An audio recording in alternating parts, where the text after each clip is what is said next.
Hi everyone, this is WGM Sabina Foisor. Very excited to be back here on US Chess, streaming the K through 12 grade championships that are taking place in Spokane. Um, and it's been a while since I've streamed, so hopefully everything goes well. And we are getting some exciting games. We have 30 boards that are being broadcasted live, so I cannot wait to go through them. I've linked in the chat the chess.com place where you can check all of the games. There are 4 games for the for 12th grade, 11th grade, 10th grade, and 9th grade, and then every grade down from that will have 2 boards being broadcasted live. You can see that whenever you're going on the pairings or standings, the first boards that are broadcasted live typically have a lower number. So anyways, it's great to be back. I don't know where you're watching from or whom you're rooting for, but feel free to let me know in the chat. It's always a pleasure interacting with you, the parents. I wish all the kids good luck, and very thankful to US Chess for putting together yet another great tournament and for having me comment on it as well. The games have started, so it's going to be a long weekend, 7 rounds, 2 rounds today, 3 rounds on Saturday, and 2 rounds on Sunday. And at the end, we will be able to see the winners for each separate section. And if you are rooting for a player in particular, please don't hesitate to let me know. And if the game is broadcasted live, I will try to go to that specific board. If not, then I will be focusing in the order that I see the games, or maybe if I see some more interesting games, I'll try to focus on those. Don't hesitate to let me know if I make a mistake. And yeah, without further ado, let's get started into this first round of the tournament. So on board 1 in 12th grade, we have FIDE Master William Safranek. And the game started as an Italian, okay, trying to play the 2 knights and then knight f6, putting pressure in e4. The main move here for white is d3. Sometimes black plays the move bishop c5, but without putting pressure in e4, we are allowing this d3, d4. So if we're going for knight f6, there's pressure directly. So usually white has the opportunity to play d3 or knight c3. I don't recommend knight c3. If you first started playing chess, maybe you will be considering knight c3, but otherwise I would recommend stick to d3 or d4 in this position. So let's see how FIDE Master William Safranek is taking on this game. d4. Hi there, welcome. Welcome everyone. All right, so d4 takes and e5, I presume. Yes, d5. This is all theory. Bishop e5 and knight to e4. It is very important whenever you have the opportunity with black to place your knight in the center to do so. And it seems that Tsibikov has the ability to play quite well. Why not? Just because he has a lower rating, it doesn't mean anything. He's familiar with the position. And now bishop d7. So everything looks pretty good so far for black. Bishop takes, c6. At this point, there are threats of capturing in the center, so we have to take. Pawn takes, and now white should castle. At this point in time, it is very important to notice that both players have followed, okay, a relatively known line of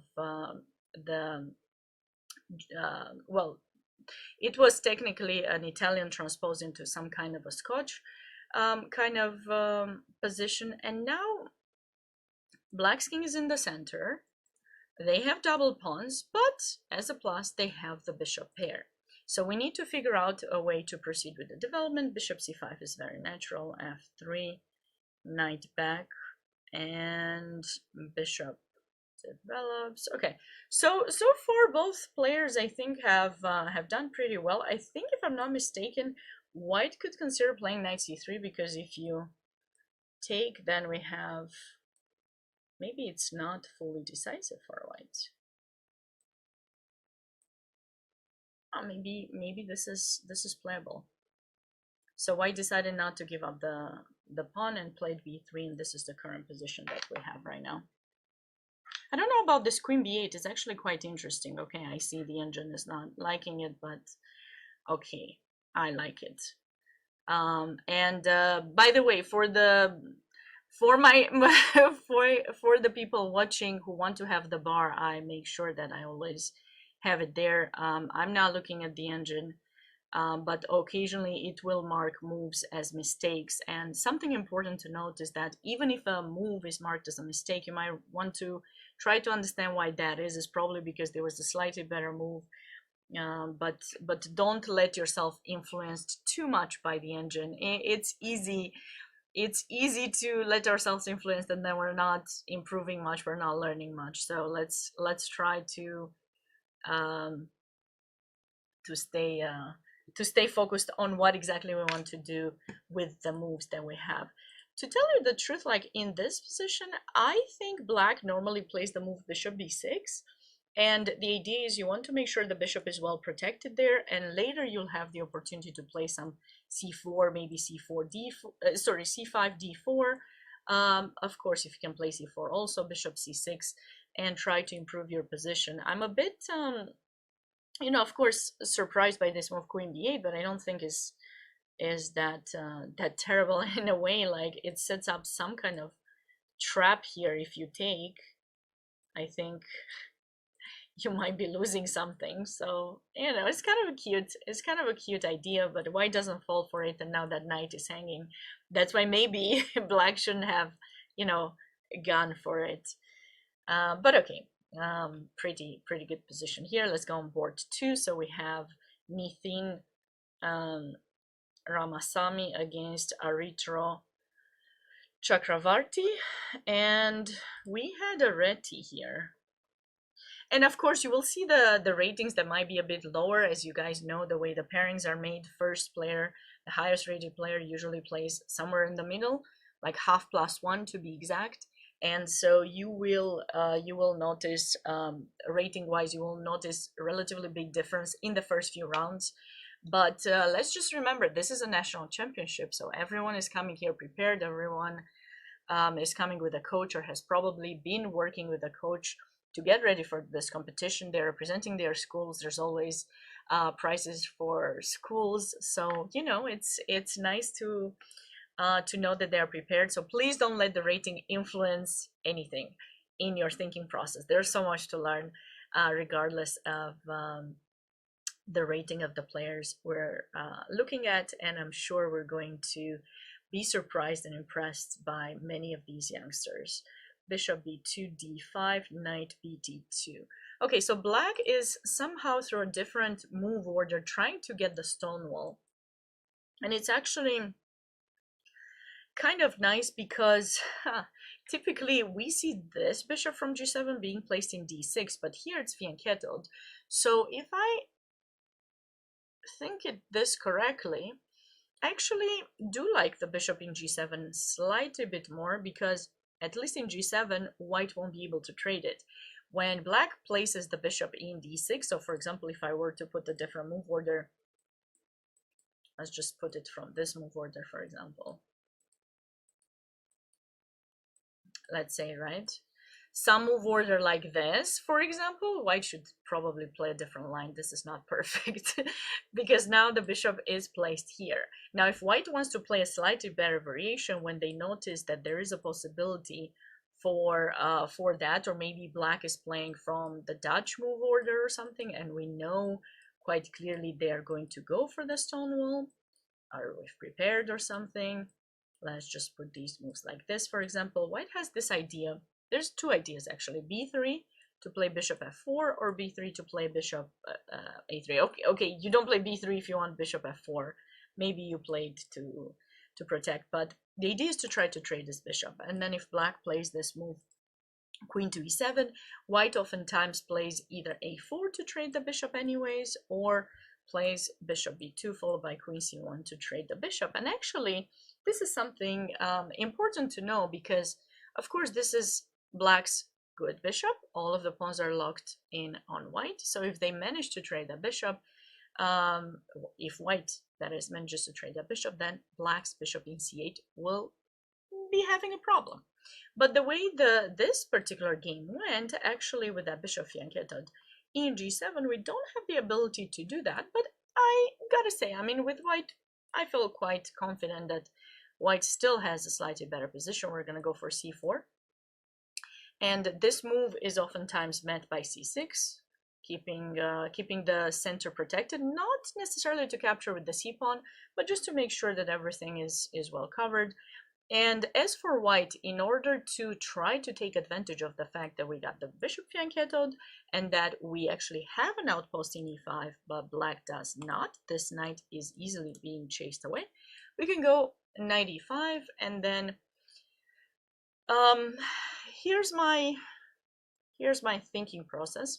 Oftentimes we want to play f3, so obviously we can play it now and allow the trade, queen takes, and then e4, but sometimes people actually play knight e5, move this knight to f3, retreat in d3, bring this knight to e5, and then play f3. So it's a matter of time, how much time you have, a preference a bit. Of course, we do need to make this move e3 also, which I think is very important and necessary, because black, having played the pawn in f5, has ideas to play f4, and so with the pawn in e3, we make sure that's not going to happen anytime soon, and our king side is going to be pretty safe. Okay, so the current position is pretty. Oh, c4 was played. Okay, so still balanced, not much. White has a small edge due to slightly better placed pieces, and black's, bad bishop in c8. Board 3 is not showing yet. Maybe the players are not on site. I will ask shortly if there's any issues. Board 4, which is board 4 in K-12, we have Leysa against Arasal Gardesi, and white started with d4, d5, bishop f4. The London, the very famous London these days. Everyone knows a little bit about it. So it's what are your thoughts about the London? Do you enjoy it? Do you not? Do you, I don't know. Do you want to play the London, or do you want to play against the London? That's the question that I want to know.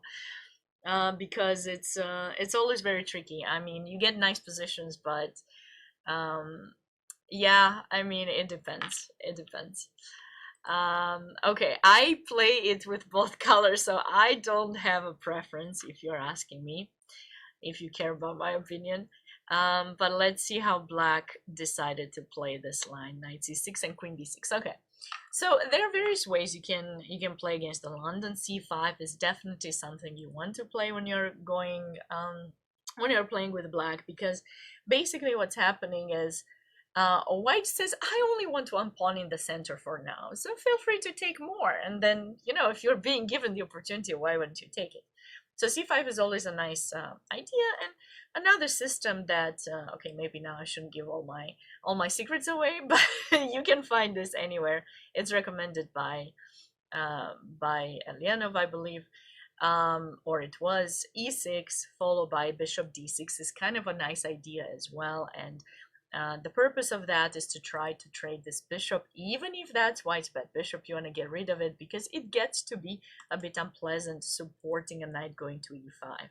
So that's a system that I like to check out sometimes, then going for c5, and you have the ability to try, same as in the previous game that we talked about, to play b6, bishop a6, trade the light square bishop, which is white's good bishop, and avoid being attacked on the king side. But okay, there are a lot of ideas. Okay, we can just check out this one. This one tends to be a bit more sharp. So what you're trying to do with black is put pressure on b3, and then white oftentimes plays the move queen b3. So you obviously do not want to make a move like this, because this is going to weaken the chain. So at some point, maybe even now, black can capture in d4, and then if you take with the c pawn, then the file has opened up and black gets some counterplay on it. If you capture with this pawn, which normally that's how white recaptures, then the c file gets opened still, and this pawn will be somewhat backwards. You will have to play c4, in which case you'll have hanging pawns. So I kind of like here queen b3, and typically black plays c4. So when someone plays this, they want to ask white a question. Where is it that you're going to place your queen? Are you going to retreat or will you trade? And also, you won't have the ability to develop the bishop in d3. So white hasn't had the time to do that, therefore e4 will be harder to be played, but usually the trade is happening, and then knight d2. Okay, I was gonna say knight a3. I've seen oftentimes the knight being brought to b5, then we can go a4, maybe we'll break through with b3, bishop e2, and such. But white chose a different approach here, knight to d2, b5, and now white is thinking. And here's the thing, that's why I wanted knight a3, maybe you realize. Knight a3 also controls the b5 square. So basically what happens now is after knight d2, when black plays b5, black actually has a threat, and the threat is to get rid of the double pawn and play b4. And you can say, oh, Sabina, come on, no big deal. I play a3, everything is fine. Is it though? Is it? Not quite. Not quite fine, because black can still say, hey, I'm still playing b4. And when you take, the knight recaptures, and because you're pinned, I actually have been able to trade my double pawn, I'll retreat in c6 and come back with the second pawn. So black will actually have a pretty good setup in that position. And so that's the reason why we have to be a bit mindful on where we are going to develop our knight. So yeah, I think black has equalized here without much problems. Knight a3 was imperative. For those of you who are playing against this particular line, be sure to be mindful about the push of the pawn, because oftentimes, oh no, a3 was played. I hope white is aware of the fact that, you know, b4 is still an option. b4 is definitely still an option, and I don't know. I don't know how happy you are about this situation to allow b4. Okay. And let's switch to 11th grade. In 11th grade, we have Eric Zhao. I cannot remember how many times Eric has won one of these grade championships. He is playing against Oliver Hua, and let's see what they had over here. So this is first grade in first board on 11th grade. We got the, well, d3 first. Okay, it was kind of a Bodvini kind of system, but then I saw, did I not see? Very interesting, lots of trades.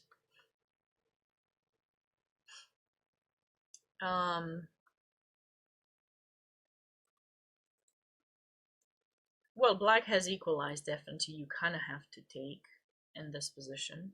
I don't believe I've seen anyone playing in this fashion.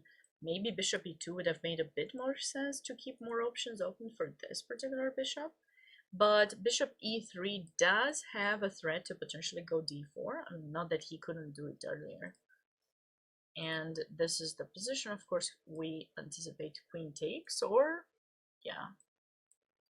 And then bishop e2. Black enjoys a slightly more pleasant position, I'd say. This pawn is probably, you know, much better than this one. Dirk, hey, welcome. How are you doing? Long time no see. Queen takes d5, and okay, we'll be back. It's quite balanced, and we have Canada Master Logan Schaffer against Andy Cow, and I remember Logan. I played him a couple of years ago. I believe I got a draw, so I should be happy. Happy while I'm ahead to have a draw, because you never know where these kids will go later. You're good? That's great to hear. So we have a b3, knight f6, bishop b2, Nimzo Larsen, knight f3, and transposition into some kind of an English slash Reti. Very, very nice. Both players are following their development. It's nice to see that regardless of their rating, at least so far, all of the players have done a good job with their development. I was just saying that, and then Logan plays bishop d3. Logan, why? Why did you go for bishop d3? That's not really necessary here, I think. Because white still needs to proceed, right, with the development. This knight does need to go out. Maybe knight d2. Knight b d2, try to trade. Bring this other knight to d2. We'll have a French kind of pawn structure, and then we'll follow everything through with f3, opening up the position, and white will have a good position. He's must have been worried of something. I'm not quite sure what. Probably knight d6, and maybe he thought after the capture black would recapture with the knight, and because he's playing a low-rated player, maybe he doesn't want to trade all the pieces off, but you have to play the position. Obviously, I'm not sure of the mindset that coaches are trying to teach these kids to play for this particular tournament. My personal view on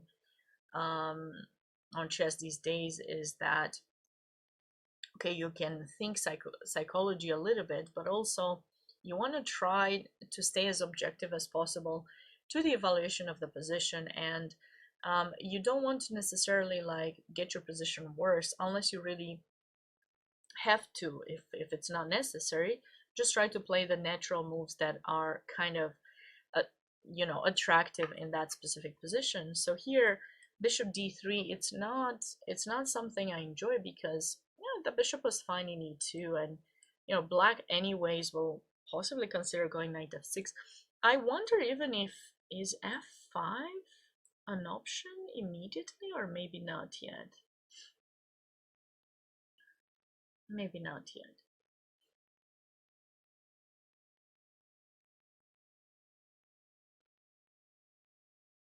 But what about knight c5? And I'm not even sure which one, this or this. Maybe this. Knight c5 is kind of cute, actually. I fell for this one time. More than one time, I'm sure, in Blitz or something. Knight c5, you're simply putting pressure on the bishop, and of course you cannot take, and you have to go back. Okay, the knight will stay hanging. It's a cute move, but for how long,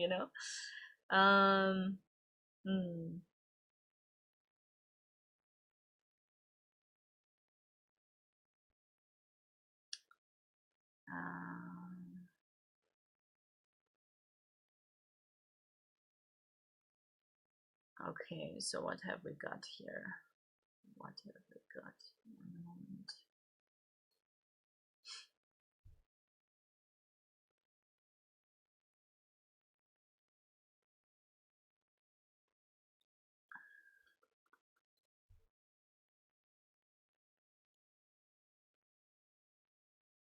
Sometimes they do this, and then they proceed with the development, but I don't know.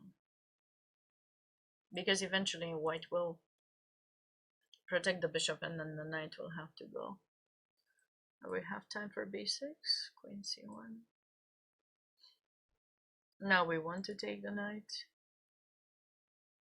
Do you go back to e6, or do you go to d7? Maybe e6. I think black should be okay in this position. I'm kind of liking it.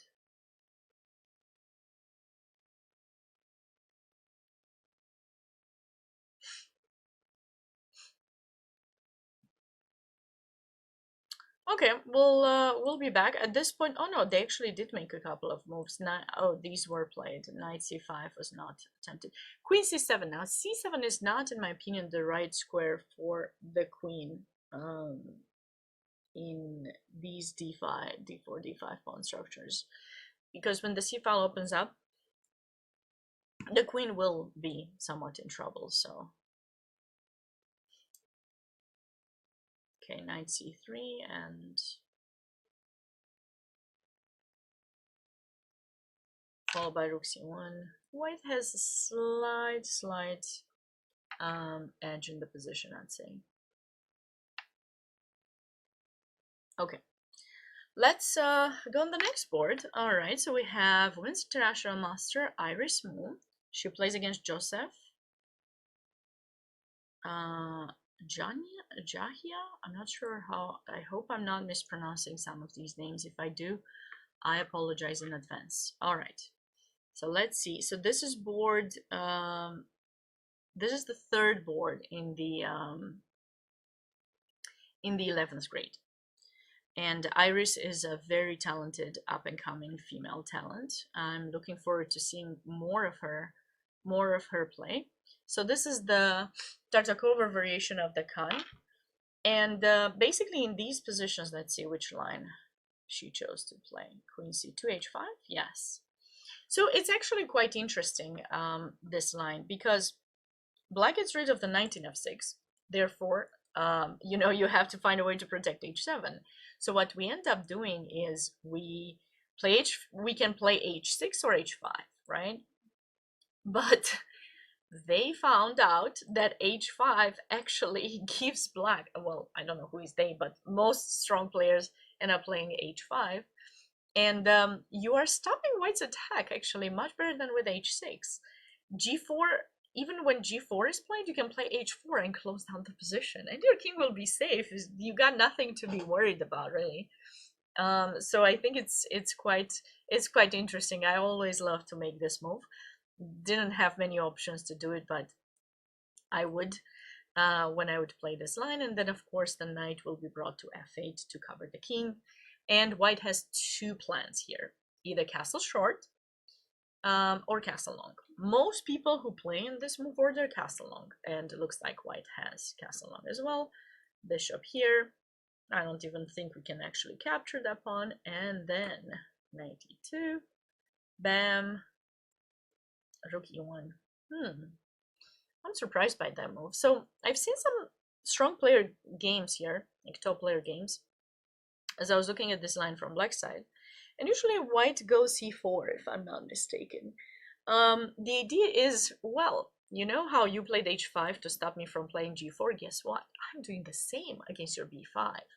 So when you go b5, I'll be ready to play c5, close down the position, no attack. So this would be the kind of move that I would consider playing. So again, this is met with either d5, like d5 or c5, actually both moves I think work. And then when you take, we go c5, and then knight here. There's some moves, some ideas have to be checked here. But looks like white did not go for that line. Instead, rook e1. And I'm not quite sure what's the purpose of this move, because it doesn't prepare a kingside attack. It moves the rook from the d file where it was on the same file as the queen. It's I'm not happy. Not the happiest here. b5, yeah, makes sense.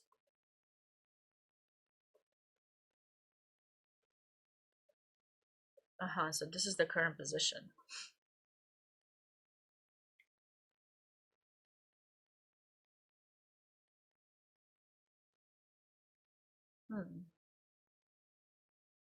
So I think, is b4 going to be played after capture or something? I kind of like b4. I think b4 is nice. This is nice too, and then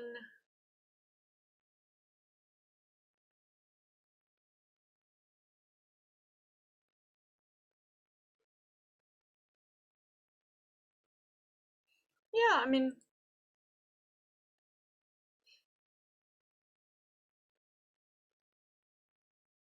this bishop is very important for black's attack. So Iris plays the right move of getting rid of that bishop, and now she can focus on attacking. It makes a lot of sense. Okie dokie.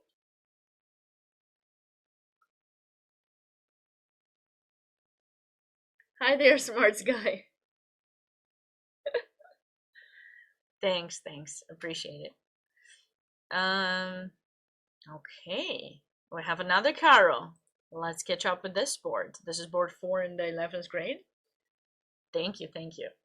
So let's see what kind of Caro we had this time around. Aha. Just the main line. Bishop f5, classical, knight g3, bishop g6, bishop g6, knight f3, and h4, main line. Abiram goes for the main line.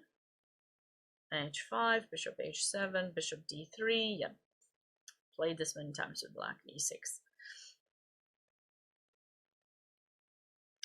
What can I say about this line? It's just I played it many times. That's it. That's all you have to know. If you have any questions, feel free to let me know.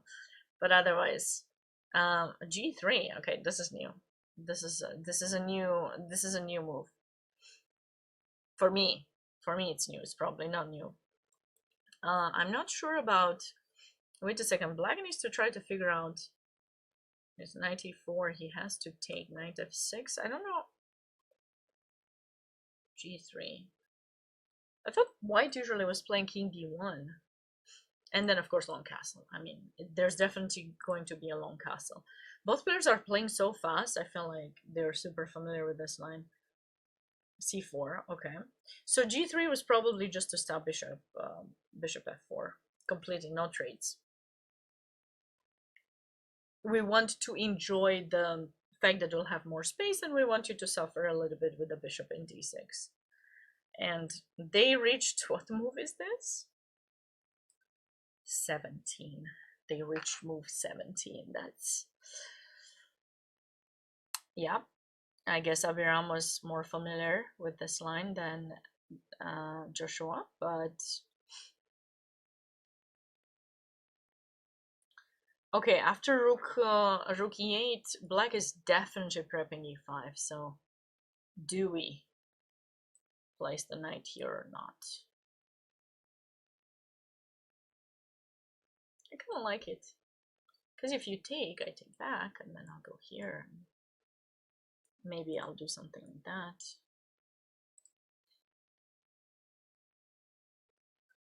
Or he can just, no, but I'm not, maybe bishop c3 to control the square.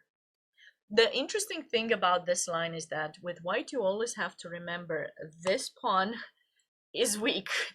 You can't easily play rook e1, because I always am tempted to want to say rook e1, and then I remember, wait a second, the pawn in h5 is going to be in trouble, so you can't just take it. Not yet, anyways. Yeah.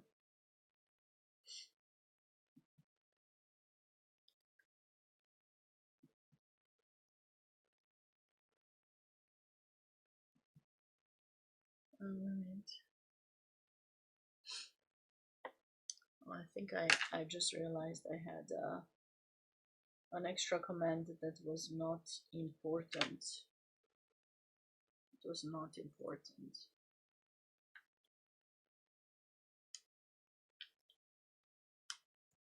Okay, so now I fixed it. Apologies.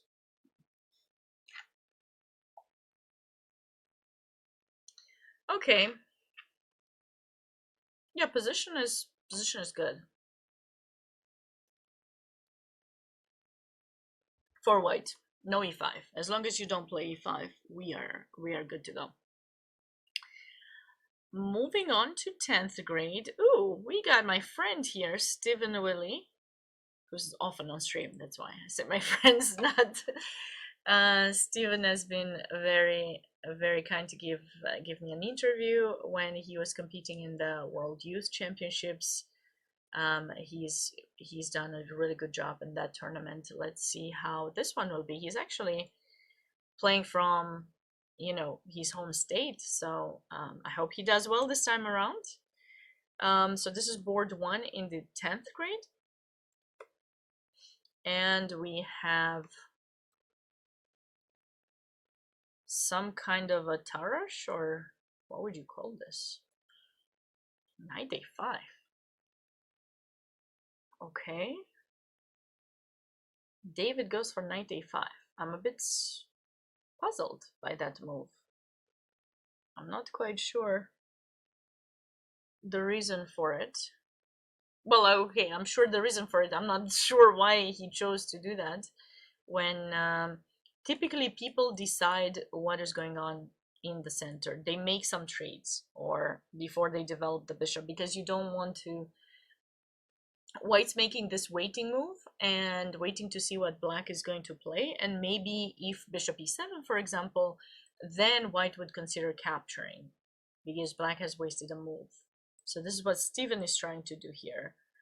So black would have tried to do the same and let white make a trade, whichever they wanted to make. I mean, ideally, this is the one that you would see. And then bishop e2. I'm really a bit surprised by Steven's move order because he hasn't attempted to develop the bishop to g5, but I guess he didn't quite have the chance here after c5. But mostly people after c5 recapture, because if you take, then queen takes, and then let's say you recapture. The queen is protected, so you didn't have time for knight c6. And if I'm not mistaken, like, should I go e4 here, or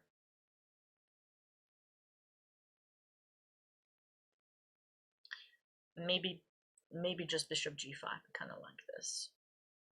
So this would be my choice potentially to take. If he takes directly, then I would probably go either bishop g5 or g3, and we transpose into a tarash, and this is a typical nice system for white against it. And if black recaptures with the knight here, I'm still thinking, but probably I'll go for e4, and I think we transpose to some other known line here, bishop e4, bishop d2, takes, and you're getting into this line from a different move order, which is pretty, you know, playable position. I tend to prefer white here, but of course you can play this position with both colors. So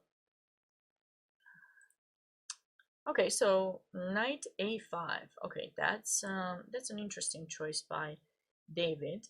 I haven't seen that move before. Now Steven has to just proceed with normal moves. I see he's trying to get the center. I wonder if there was some other move that was better for white, like maybe taking here, but then knight takes potentially, or maybe pawn takes actually. Huh. Can't believe the knight a5 would be a good move. Obviously, the engine doesn't think so, but let's figure it out. Is knight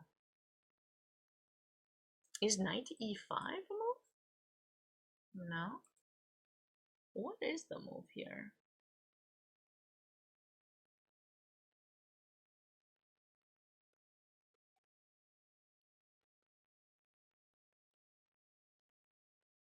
So I was thinking, what about takes? What about just takes? But that's what he did. Okay, I guess he did the right thing. Well, now the good thing about a3 is that in case you consider capturing, you don't have this bishop e4 check, but black should still be fine here.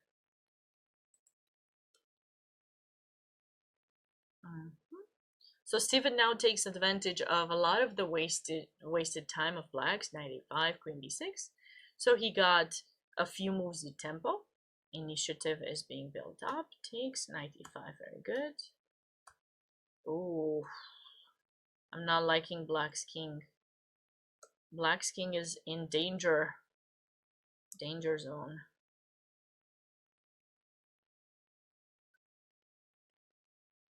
I kind of like this move. I don't know how good it is. Maybe he goes e5.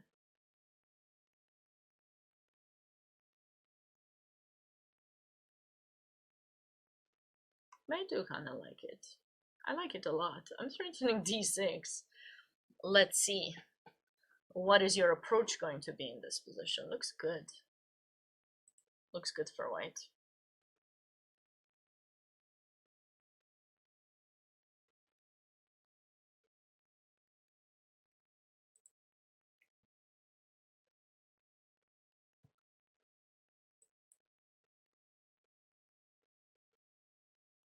I kind of want to sacrifice, but nobody will let me. It's too early for a sacrifice, you know. I just started the commentary. I can't sacrifice the pieces right away. No, let's give the chat a little bit of time to adjust to my commentary first. We can go back then if for. Yeah, White's enjoying a really nice position. I mean, of course, knowing that you have the ability to play f4 and take, you know your knight will be safe. But of course, when you're actually playing the position, you know, you are scared to see your knight kind of hanging. So he decided to just take one more pawn and retreat. I guess it makes sense. And he's got this position. Okay, extra pawn should be able to convert this. Board 2 in the 10th grade. Ooh, looks like this position is getting close to be a win for Sebastian. And we had another London. Look at that! This is the system that I shared with you guys earlier that that I like to show occasionally. So we play e6 in this case, try to trade the bishops. Okay, and then with black, okay, in this case we had the ability to play e5. Yeah, whenever black sets up a position with a queen c7, bishop d6, and is ready to develop the knight too, you need to place a piece in e5. So, but because of the, no, he actually could have. So if it were me in this position, I would have considered going knight e5 with white if I played white in this position. Because if you let black play knight d7 and get e5, black suddenly plays a position of like queen's gambit with reverse colors or Caro-Kann with reverse colors, where black is the one with the center. So in this case, when you go knight d7, we are going to meet that move with f4, followed by bishop d3 castle, queen f3, knight f3, you know, try to figure out some attacking ideas. Yeah, this way black's having a very good position. And it looked like white castled long. I want to see. Scary. Very scary. I know he played f4. f4 was definitely a weakening move. Knight f3 is the natural response to this. Let them trade. You recapture with the pawn. In case the trade happens, of course, you have pressure in h7. He's gonna play h6. And then, okay, you can castle long in this case if you want. This is a bit different. I would probably not castle still, but I'm just saying, like, you know, you could. I personally would castle short, just for safety reasons. These rooks tend to belong on those files and try to go c4. Okay, f4 is definitely, you know, weakening, leaving a backwards pawn, outpost.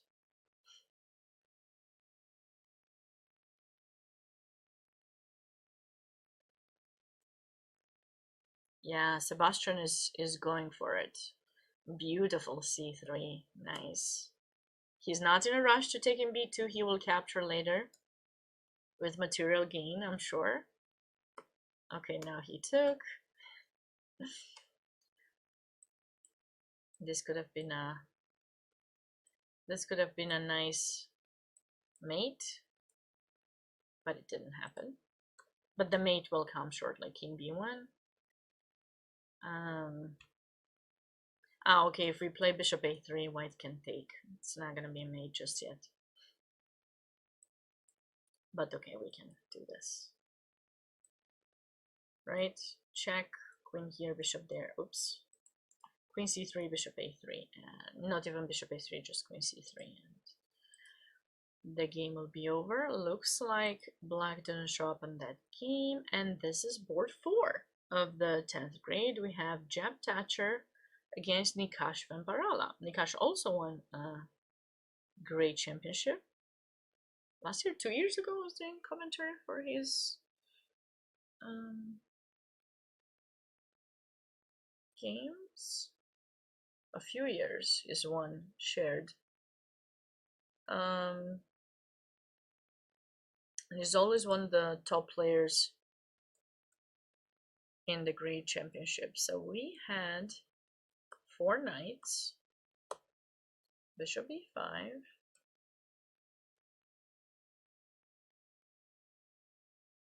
I'm not sure if I'm familiar with this move.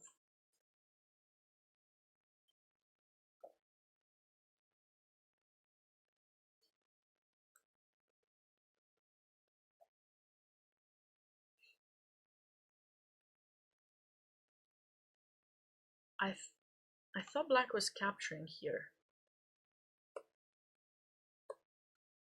Okay. King h7 is a nice approach. But now he has to give up the bishop.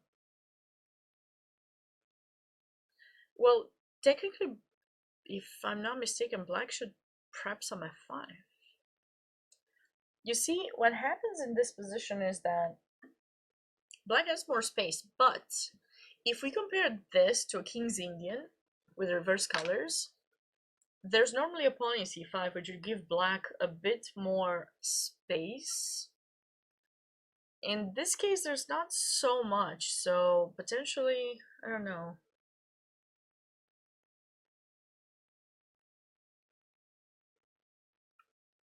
White is getting a bit faster, the attack. And they're playing, the time control for this tournament is 90 minutes with 10 seconds delay. And we are getting, there's a 2-move delay also. So we won't see the move, like that's why you're not seeing the next move, which I'm sure was played, is because, you know, we need to have a second move that was played after that. Or third technically, to be able to actually be able to see that white has captured the bishop. So okay, board 13, last board of 10th grade. Sorry, no, this is first board of 9th grade, right?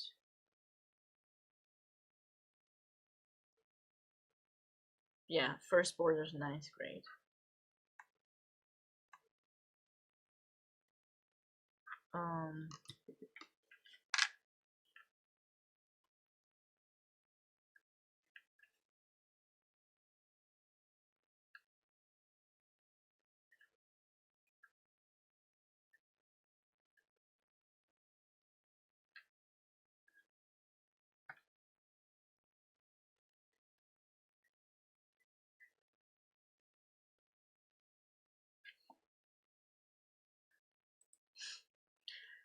Aditya is playing against Karthik.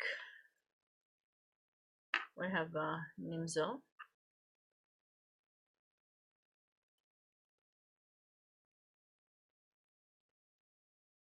Well, transposed to Ragozin basically, because bishop.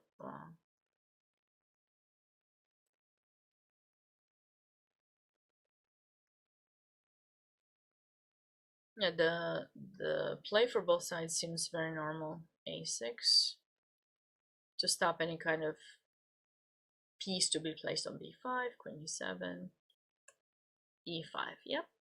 So in these types of positions with black, we have 2 plans. With c5 or e5, we have to break through the center, or else there will be some issues. And we also don't have space. This bishop in b4 is meant to eventually capture in c3, no big deal. So now white captured. I'm not sure if I want to capture, but I don't know that we have time for a3 because maybe he had. Maybe white would have had time for a3.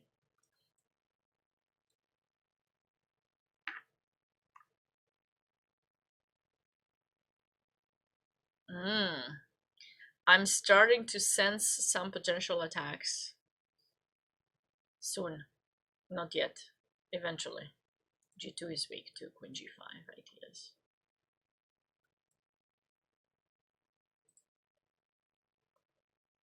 Mm.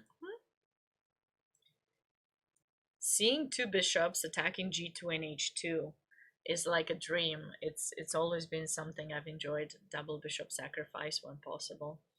Okay, F4 has to be played, yeah. If you play a move like G3, I have the feeling we will have some kind of, switch over, not like this, somehow switch over the queen to this diagonal and maybe B5, maybe queen F5, and try to get the queen here. There's something even better than that. Is there a double attack or knight E4 I was gonna do? But somehow the engine didn't really like it. Of course, this would be fine for black, but white has probably something better. Maybe still F4. Okay, so what exactly is B5, I think?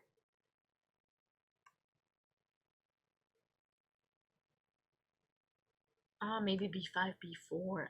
This is the idea. So now we'll go queen E4 when the knight goes. So I guess you have to go back to D3. B4.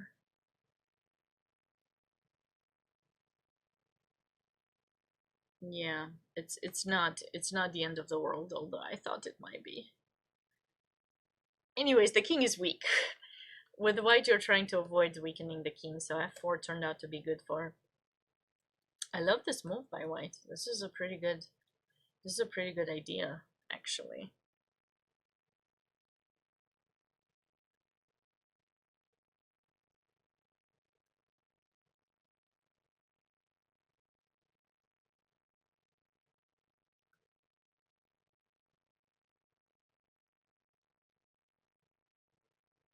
Yeah, white's position is.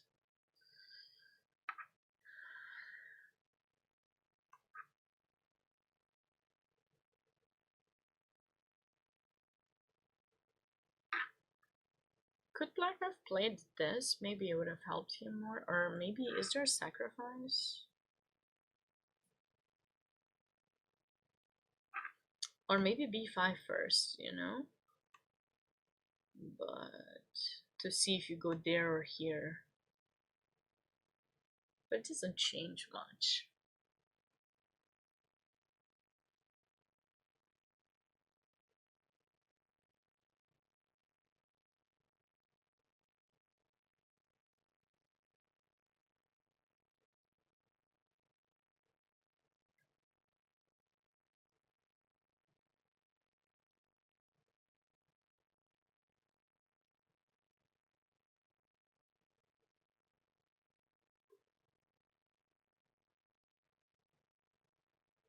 Hmm.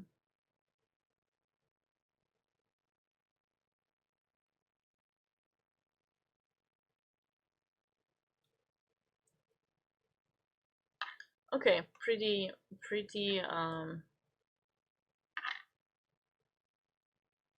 equal position right now. Let's try to catch up with every single board. Probably not see all of the openings necessarily to all of them, unless you guys have specific requests. Do not forget to let me know in the chat. It's always nice to interact with someone than talk to myself the whole time. But yeah, I'm liking white's position here. Nitesh is having a good position. It was probably some kind of Sicilian, maybe c3 or something. We have our voice back, yes. Michigan Eagle, we do. It took a while. It took a while. I have to be careful because we have a snowstorm where I am. So I went for a walk before the stream, and I made sure that I try not to, breathe much to make sure that it's usually cold air is affecting even worse. Even worse. We have some people didn't show up. That is sad. Ooh, VJ. I know VJ. I played VJ twice. I played him twice. He's still playing the Queen's Gambit / Nimzo. Okay, good to know. if I ever play him again.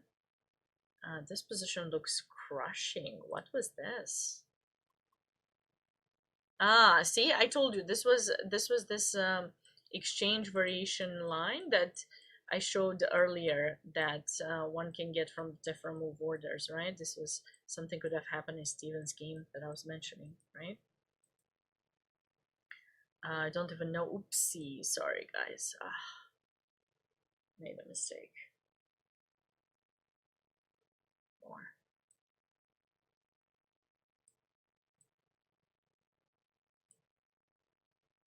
I fixed it. I fixed it.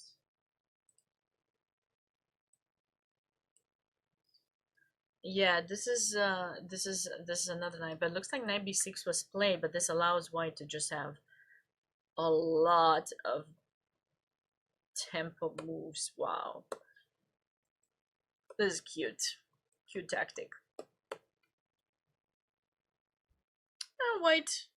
White's up a pawn. Almost completed development. Queen is coming to h5 or g4. That pawn is hanging too much. It's a bit too much. So Vihan is on his way to win that game. Ethan. This is 8th grade, right? Ethan against Kevin Zhang.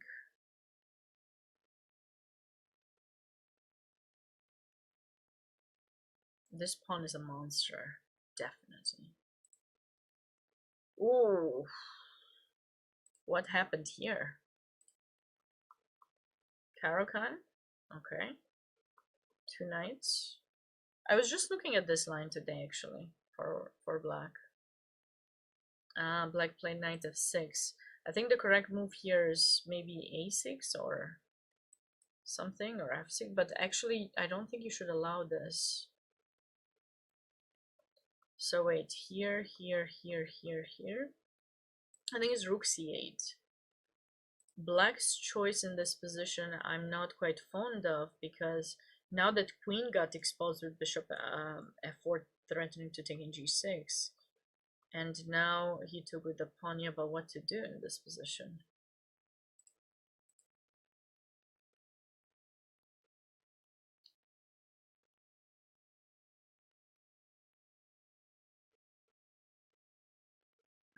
You have no other choice. Yeah, white is up too much material. Yeah, beautiful game by Elliot.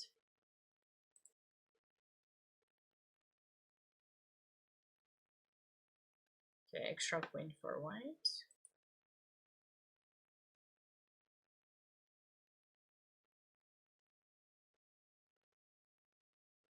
Very balanced position in this board.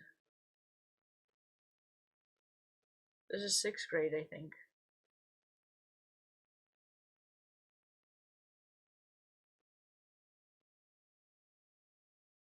It's like they played so aesthetically. It's aesthetically pleasing for both sides. White has, you know, the center. Black has the bishop pair. Could try to attempt eventually pushing the majority.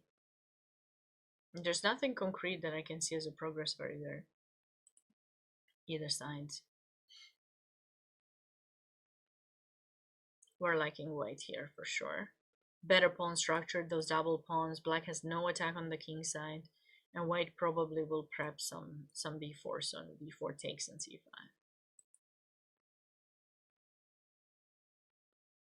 Jasper against Advik. What happened in this game?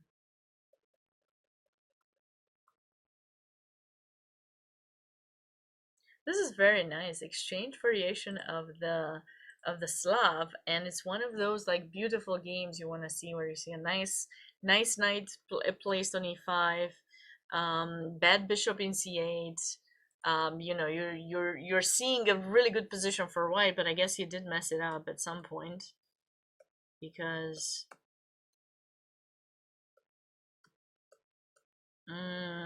oh, cute tactic. That's what happened. That is what happened in this one. Because white had played quite well. I mean, really, for the entire game, everything was pretty good, nice knight. You can always go knight f2 to try to trade it, or something, you know. I don't know if we have time. I feel like we would have time to do this potentially also. This should be fine. The knight will come back to f2 after. But going rook at g1, no! This is sad. He's played such a good game. He's played such a good game so far. Okay, and now you're just losing because in between move and you're down a piece. Aw. Okay. Ooh. Okay, this is that looks like black was winning for a while in this game. Okay. Ooh, that's another gorgeous mate. I wonder how they got into this position. So we had a Sicilian, Najdorf out of all Sicilians. A G4, let's go. G5. I love those. Yes. Yes. D6, was that not a bit too soon? I feel like it was a bit too soon. I would probably go C4 first. But okay. He wanted to be aggressive, open up the bishop in G2. Oh, and black blundered. Oh, he just blundered a pawn. So D6 was actually threatening to take these two, and black only defended one. What is the best? I mean, I think he can just take, and then maybe rook b8. You cannot take here because of queen e5 check bishop. Black should be okay. I mean, if you check, I think you get e7 or f8, maybe e7. Okay, it's not fun to have the king in the center, but at least, you know, the position is quite nice.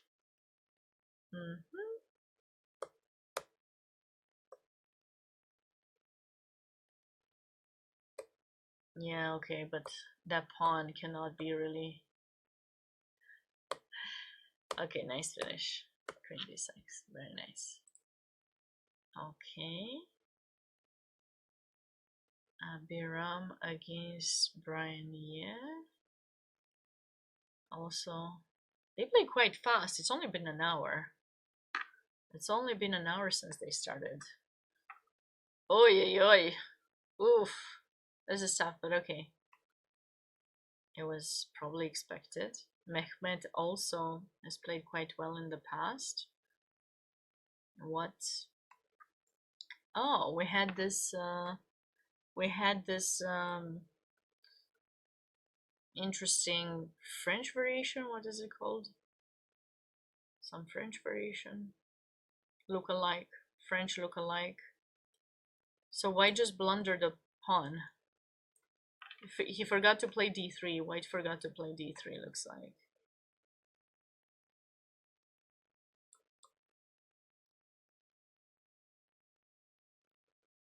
But okay, black has double pawns. I'm not sure I'm happy with black's decision to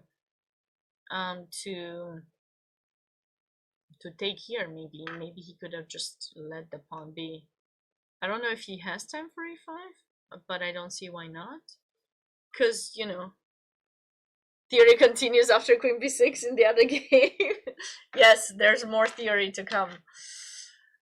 And be sure to buy a course that explains the theory after that. Yeah. Okay. All right. And last but did I skip a game? No. And last but this is another tough mate. Wow. Okay. Well, so here's what we're gonna do, my friends. I will be taking shortly. Oh, this is over already. This game is over. I was gonna take a short break, but maybe we should see how it was over. So queen b8 was played. Yeah, I said, you know, black has to remember to protect the knight. He did.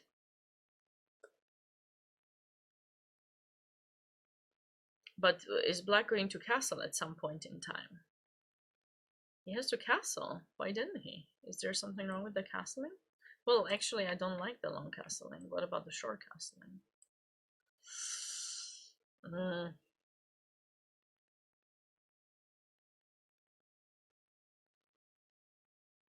Then maybe Just maybe we should take and, but still, this is looking bad.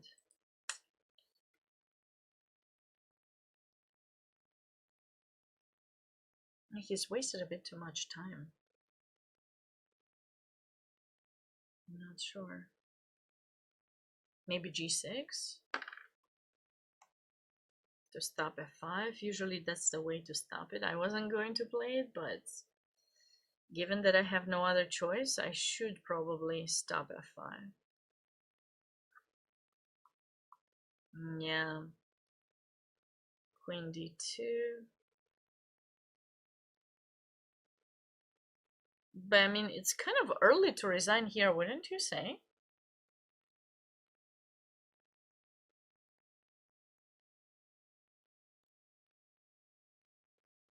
Obviously, I see the bar, but like, okay, what am I missing? Why exactly did Black resign? He could have still played some moves, no?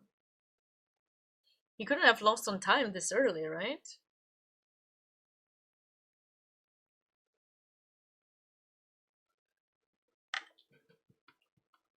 It's a bit strange. Of course, White has a variety of nice ideas, like bringing the knight to c5, supporting e6, f6. It's difficult, but wow. Okay, so here's what I want to do is actually remind everyone about the schedule and everything that's going on. So let us make sure we're going there. Okay, hopefully you see it fully. So when you're going on the main page of the tournament, you can actually go and check out the daily schedule. And for those of you who are on site, you can definitely go, get the printable PDF to make sure you're checking for every single event that is taking place at a given time. But the nice thing about the page is that you can click. I made it in such a way that you can't see, but on the right side of the page that I'm looking at right now, they have a schedule, right? So you get the schedule, and okay, these were the events on Thursday, but we're gonna click on Friday. Today is Friday. It's a specific time zone. I'm on Eastern, so I always have to kind of think clearly. I know this morning there were some two nice timals that were held by one of the invited grandmasters and a friend, Magesh Panchwanathan, and I don't know what was the result yet. I should have asked before going live. I haven't had the chance to, but I hope that simul went well. And then I know National Master Brian Tillis, who's the communications and marketing manager at US Chess, had a charity stream, and I understand he had 16 people. So kudos to all of those who have joined the he's a simul and have given him a tough time. It's not my favorite thing to hear that, you know, he's not winning all of his games, but it means a lot for that many of you have supported the cause, and the cause was to raise money for Title I schools. So in the future, someone will have the opportunity who is part of a Title I school, and kids at risk will have the opportunity to come compete at one of these national tournaments. So thank you for that. There are quite a bit of there are different seminars that are taking place on site, and also if you are there, be sure to stop by the Girls Club room. There's always a lot of activities. The invited guest is woman grandmaster, and I think she's also a FIDE master, Zoe Tang.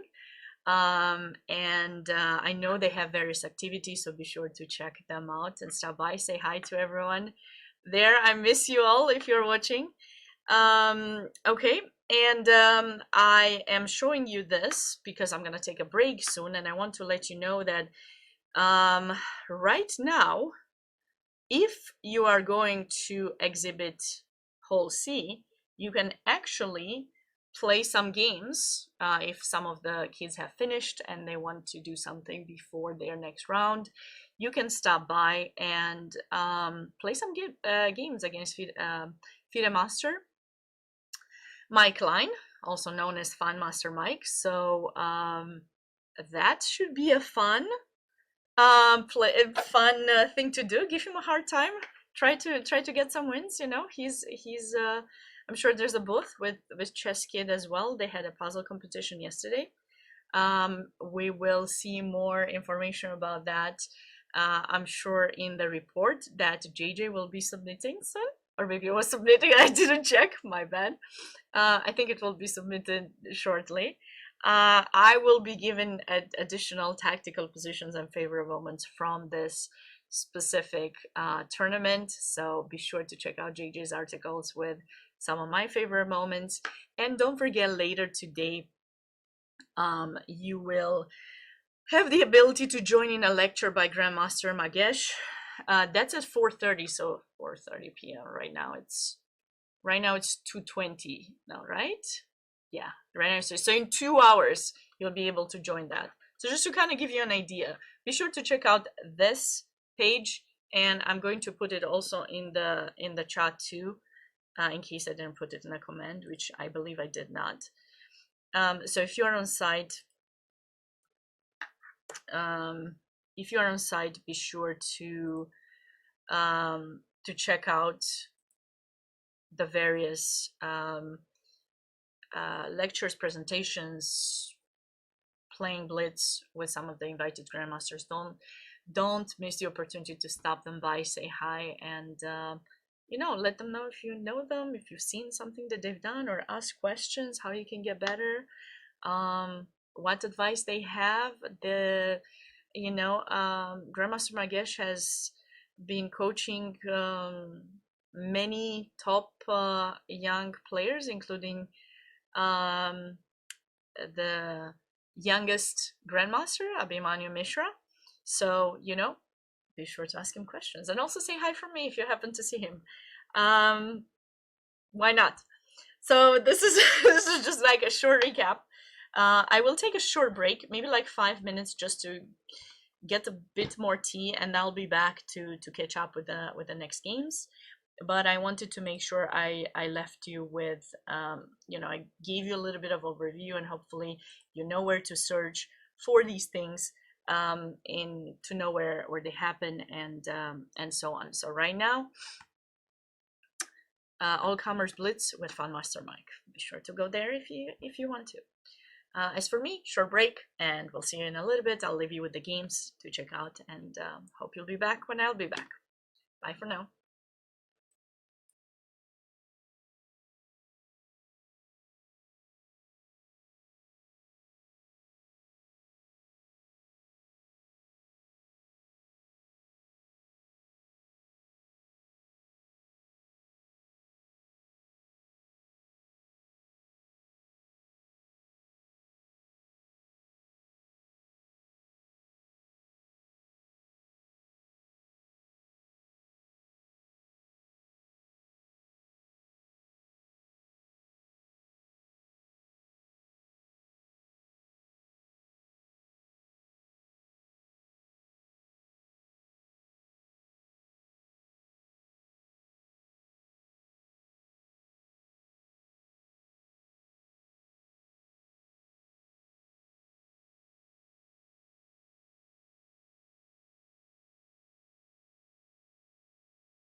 Okay, we are back. Hopefully that wasn't too long of a break. And before the break, I reminded you about the events that are happening on site. Don't miss anything. There's always something interesting you can do, and in these tournaments, of course, you can also have the ability to see maybe old friends, maybe make some friendships, play some chess, analyze the games after, make sure you're learning from your mistakes. It's more, the most important thing is to have fun and enjoy the game of chess.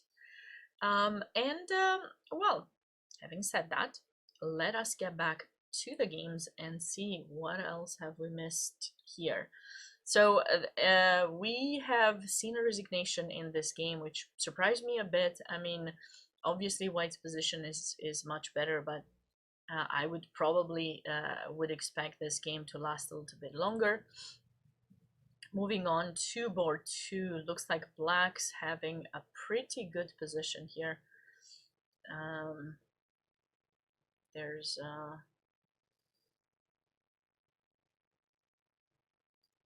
quite a bit of pressure on the F file.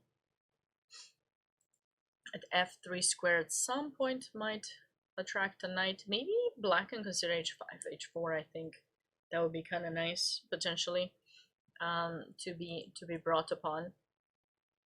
White, kind of a good position, I'd say. Okay.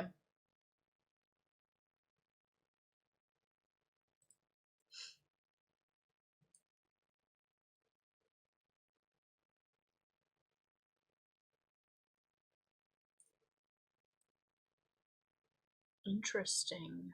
Black is attacking. This was a game that we actually hadn't seen because the players weren't here when I started looking into the games. So it looks like they played some kind of double fianchetto position where, Black transposed into some kind of Benoni / Volga or Benko with reverse colors, and White's trying to hold on to the pawn, but Black was able to build up some kind of an attack.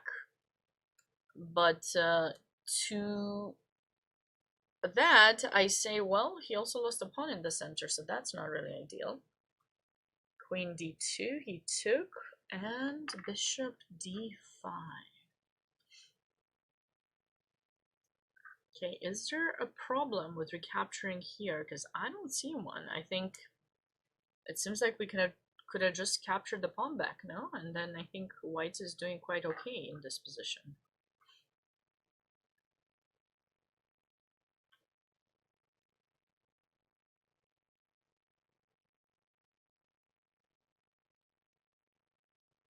Yeah, White should be quite fine, but instead he gave this check.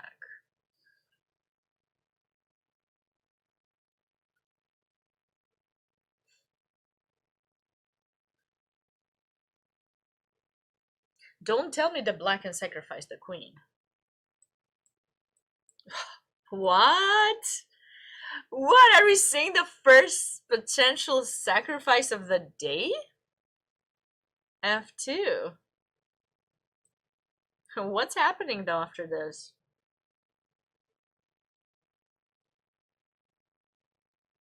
How is Black getting sufficient material? I know, I don't know what it is. It's just, this was the position, okay? And in this position, White ended up playing bishop d5 instead of taking the pawn back. I don't know why. But now I'm just wondering, the look at the bar going down, and I was like, what happens after this? And now I'm just trying to find something. Obviously I can take the rook, but I feel that there should be something.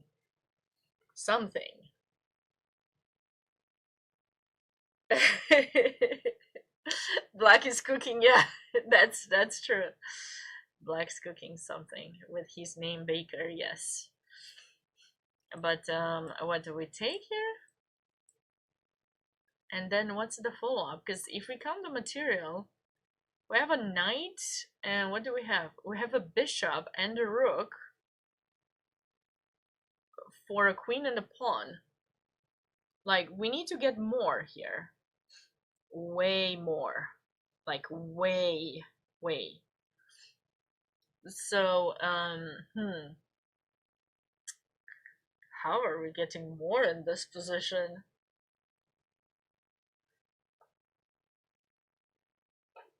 Oh, rook, no. I don't know, rook e8? Nah, it's probably just trades. But there's something with deflection. Something. I can feel it. It's there. I don't know. Can you guys see it? Help me out. Help a friend. Oh, knight. There's nothing. Nothing can stop me from finding this. It's a move. It's like something crazy. It's some kind of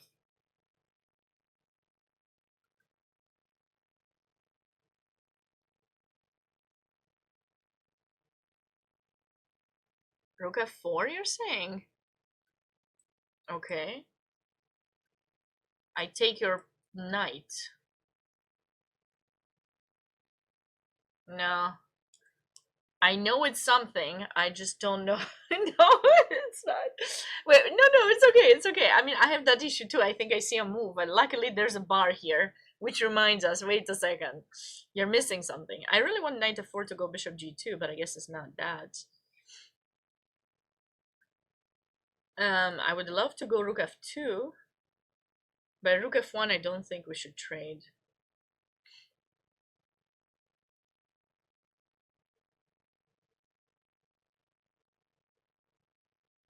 I mean, 95. And this position is 0-0, guys. I'm just wowed by this position. I need to make sure I'm saving this because this is a great exercise for my students who are not doing enough thinking for the opponent. You know, defense. Find the best defense. But seriously, no. I mean, here this is looking quite good for black. Surprisingly, we want something like that.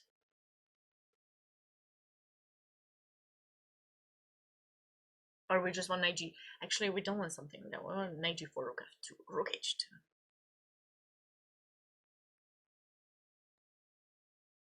Wow.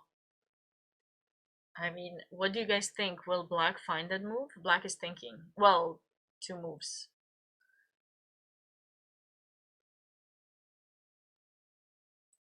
So takes, check.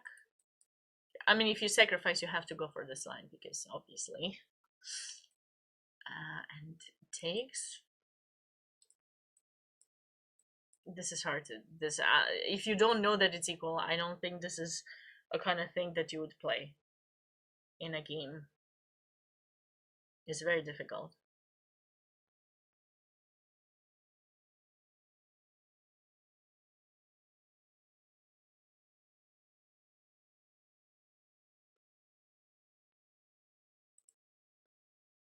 What do you guys think?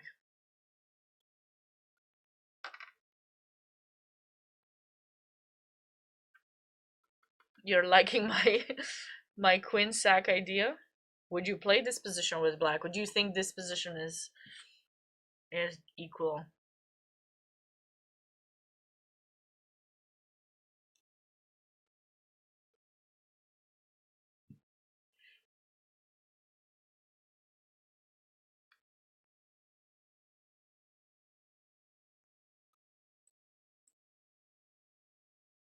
The funny thing is that white is kind of entangled here.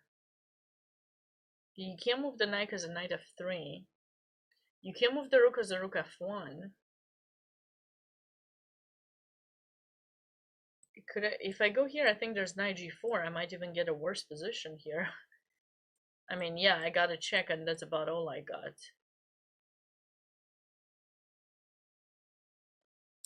It wants king h8, or does it want rook f7?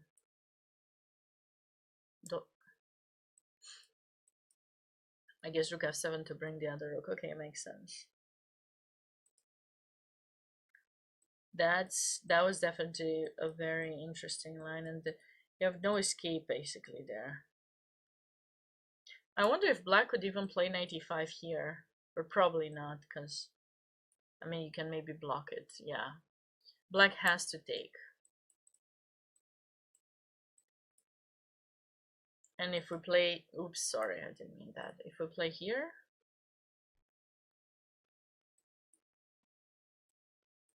wow, guys, this is something, isn't it? This is something really big. Very interesting game. I mean, there are 30 games altogether. I can't, I don't want people to think I'm just looking at that, but like, it was so intense, so nice. Did we see this game? I think this was a win by black, right? Yeah, nice win by black. Eric Zhao, okay. Had a slightly more comfortable position, I said, because he had this better pawn structure versus this isolated pawn. And it looks like I mean, they're still playing, but I have a feeling we're going to encounter some pressure on g2 and h2. Okay, first the knight in c4 will be captured, and then black can focus the remaining of their army on the king side and put pressure. Okay.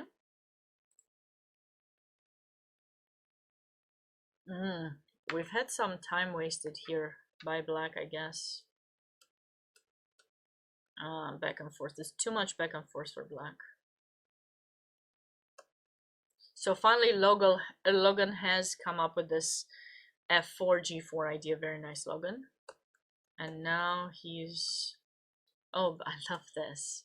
Every time this kind of move is played, it's always really cute because you are basically deflecting the queen from something and giving yourself more space. Now, does he actually trap the queen here after queen takes b4? Because I don't really see a trap yet. Like bishop here.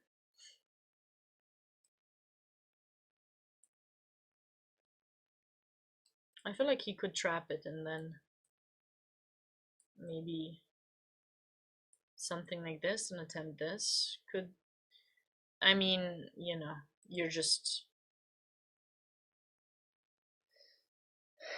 T-checks Twitch. Welcome. Yeah, so it's the grade K-12 grade championships. It's like the national championship of the US of the grades.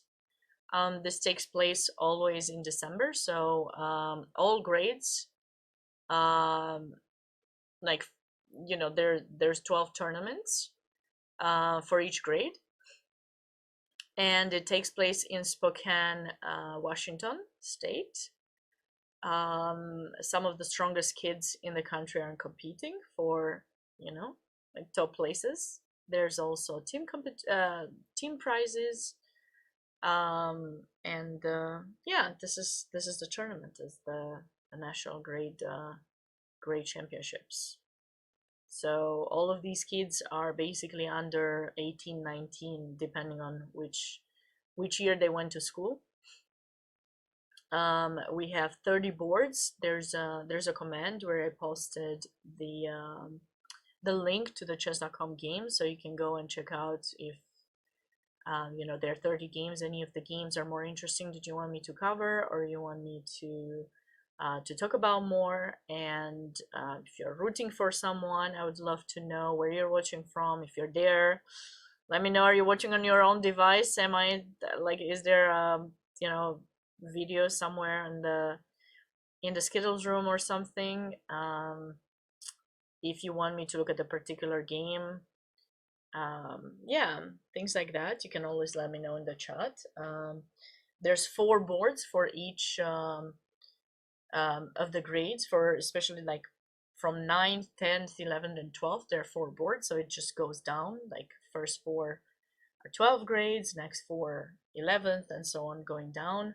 From 8th till second grade.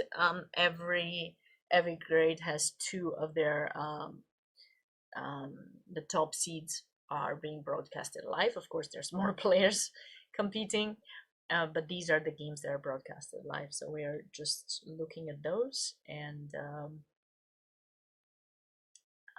yeah, I'm just of course, you will see being it the first round today.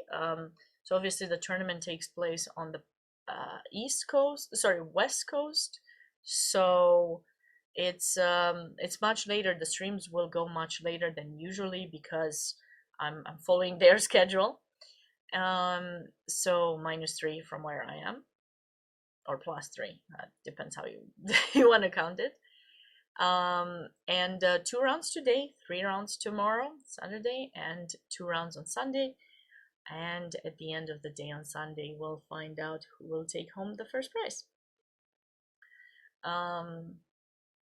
Yeah, I don't know if you have any other questions. If I answered everything, feel free to let me know. Always happy to answer more.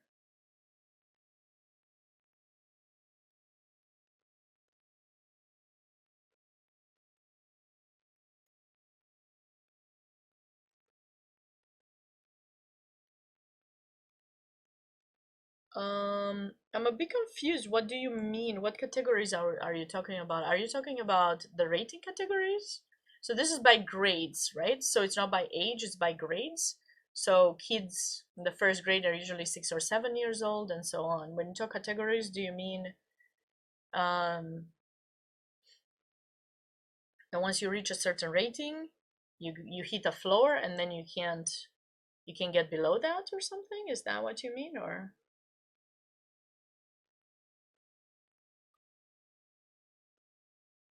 I'm unsure of your question. Maybe you can rephrase it a bit.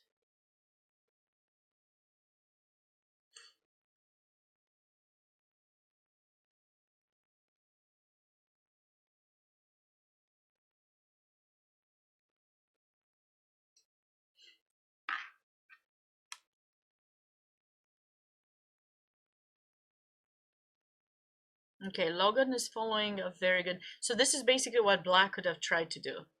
You know, try to push those pawns on this side of the board and then push on the queen side. But this game reminds me a lot of my favorite game of one of my favorite games of all time, Capablanca Tray Ball.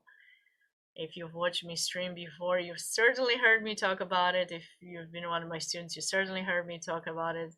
If you have no idea who that is, just Google it. I promise you, it's a game that teaches you a lot about the importance of space and how you would play the opponent when they don't do anything. They just kind of let you improve after improvement.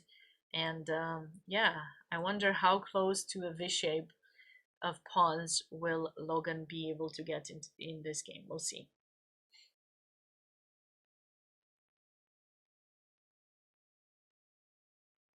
No, that's not true. T-Checks Twitch, that's not true.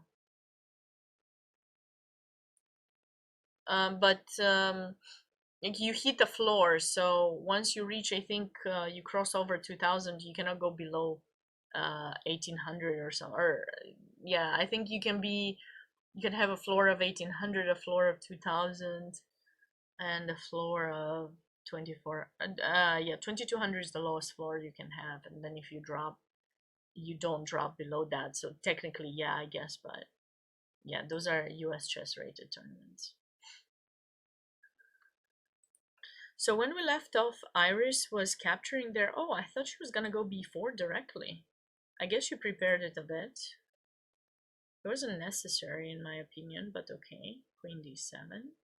Wow, so gorgeous. Very nice found by Iris. This is really cute. This is really cute. Hi, chess arbiters. How are you doing? Are you in Spokane? Are you there? Takes, rook takes e4. Nice deflection. You're not actually winning anything. It's just kind of a cute idea of opening up the file and getting oopsie, sorry, I didn't mean to do that, and getting this bishop. Now the knight will probably be better than this bishop. You're in Hungary, oh my goodness. Okay, well, it's late for you as it is for me. No, I am in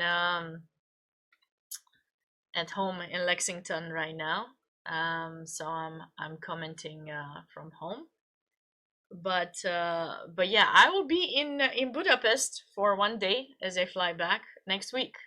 I'm flying back to Romania on Wednesday, so looking forward to being back home as well. Holidays are always special when you spend them with families. Only if you come to the airport if you want to see me, because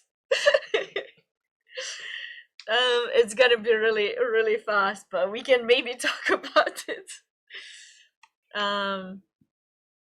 Yeah, I wanted to spend some time home. So after this, I want to make sure I was in the US for this commentary, just to make sure no jet lag issues or internet issues with my travel. So after this, I'm heading home, which will be nice.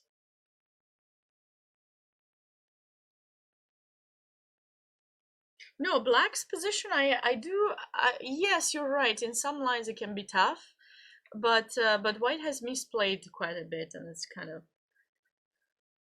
tough. It's kind of tough. Oh, thank you for analyzing Amok's game. He's 5.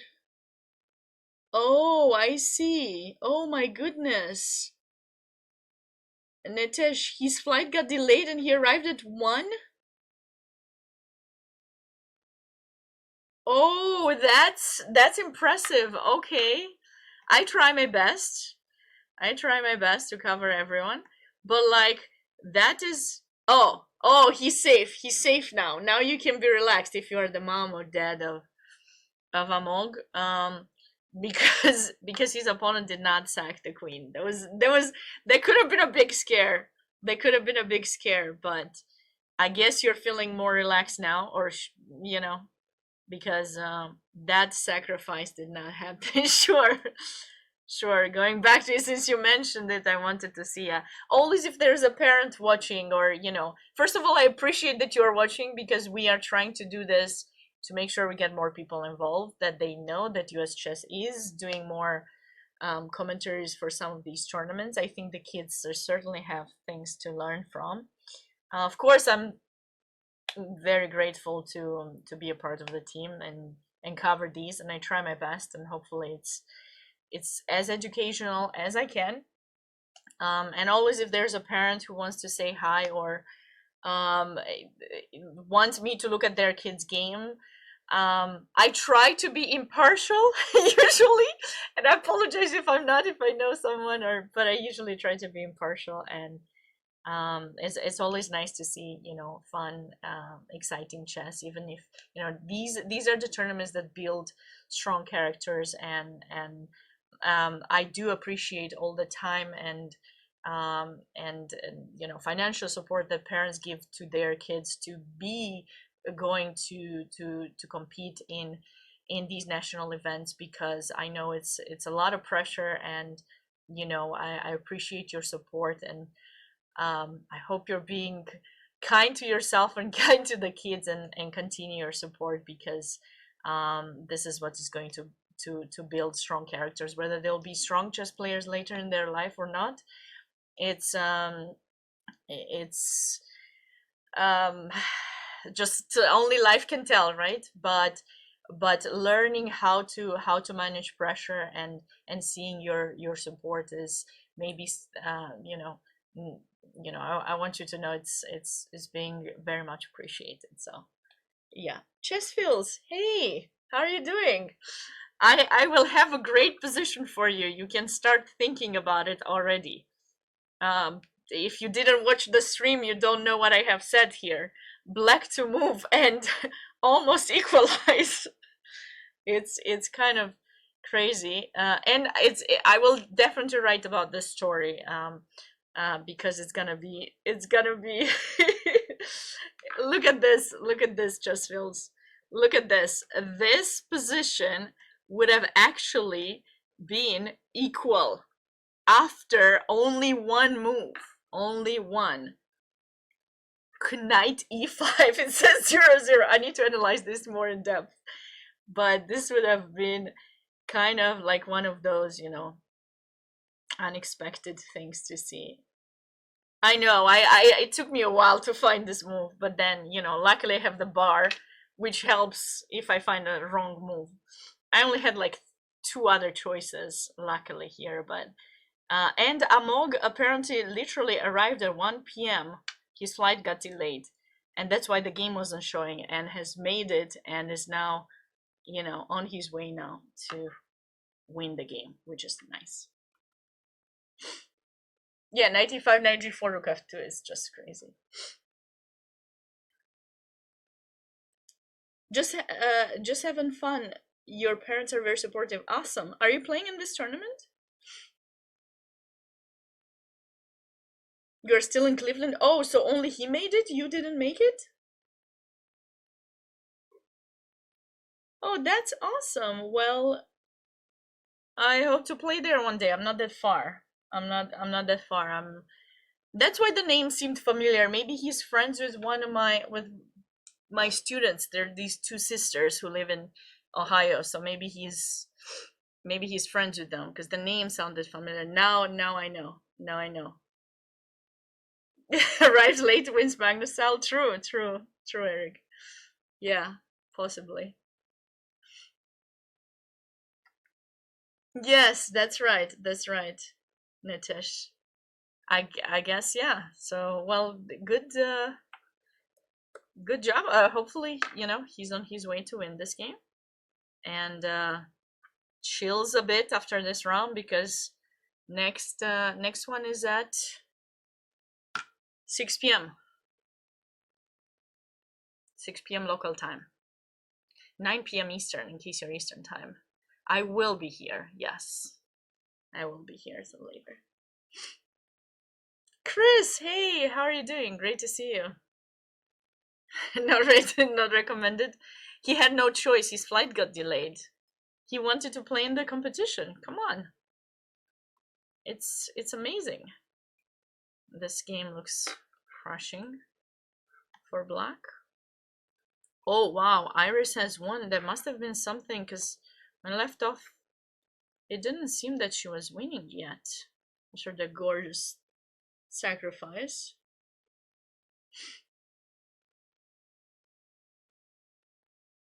Oh, okay, got you. Well, good luck to you. Just having fun. Having fun.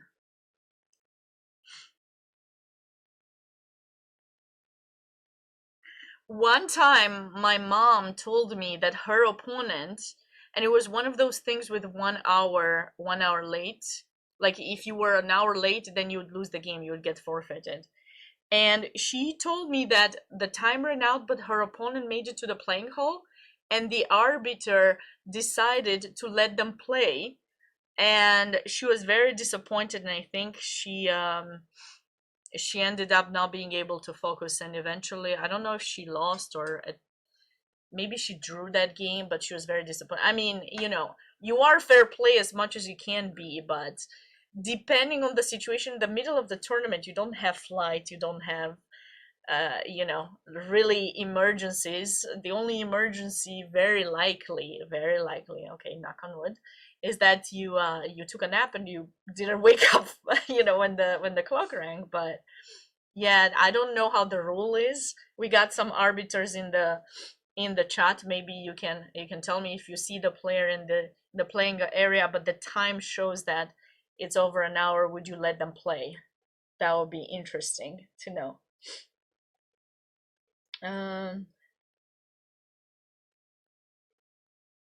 Yeah, I hope everyone is safe there. I don't know. Chessfields, are you there? Or are you home? I didn't ask you. One time I was playing in Fisher Random, and my opponent, the time control was 10 plus 2 maybe, and my opponent arrived with 1 minute on the clock, and I still lost. It was a GM, to my excuse, but you know what to do.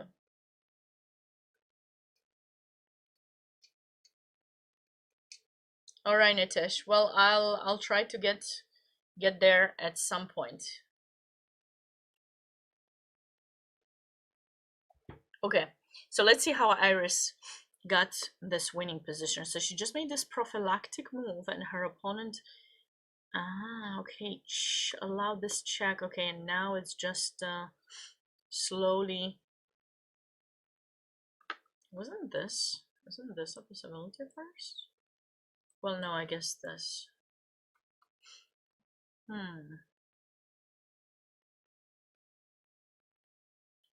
What would be the best move here?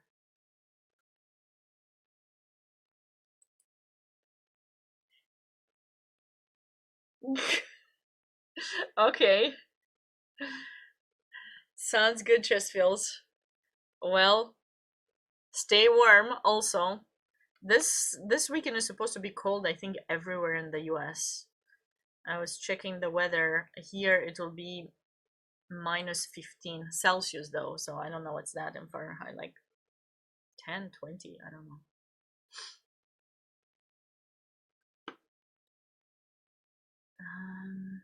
Rook d7.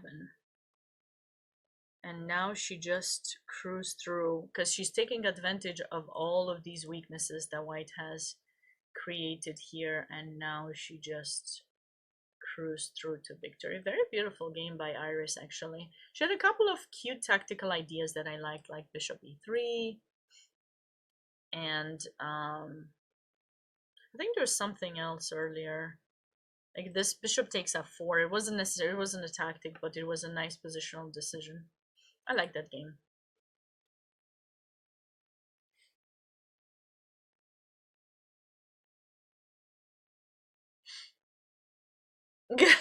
Okay, Chris. Are you in Arizona? Where are you?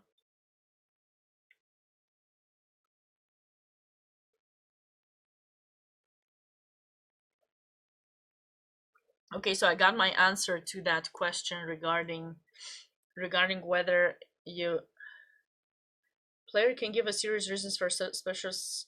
You don't let them. Rules are rules. Okay, gotcha. Well, thanks for letting me know, chess arbitress. Yeah, I mean,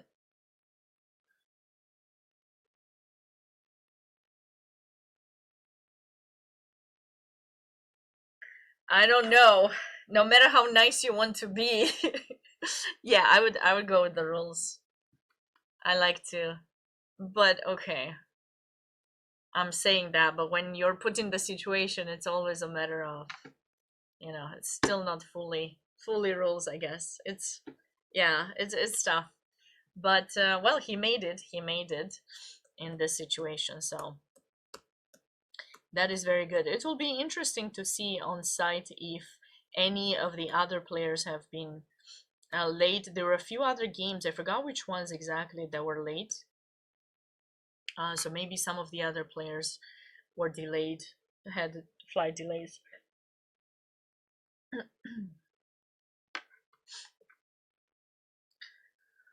Okay, so Steven was winning this earlier. Did he not win?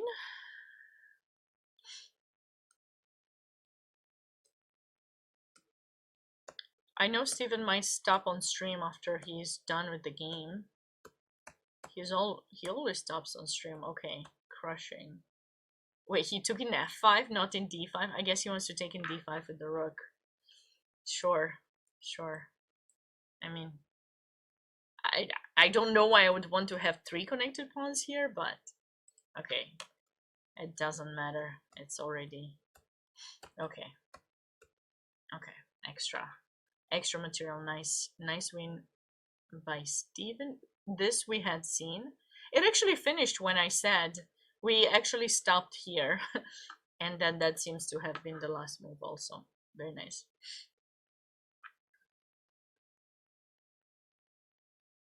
I know, Chris. It makes sense what you're saying. I don't know, but we have to be nice.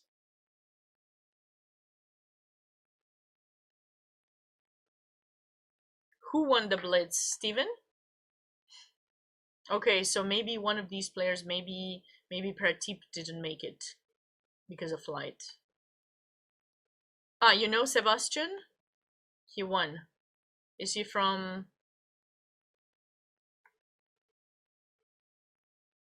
Yeah, okay, got it. Okay.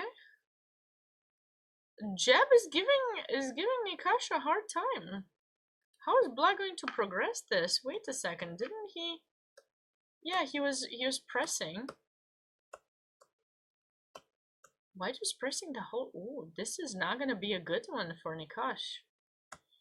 Look at the knight in f4. Ah, oh, wouldn't you just love to have such a knight? The problem is if you ever go back and try to get it with the bishop, then you will have opposite color bishops and there's no entrance.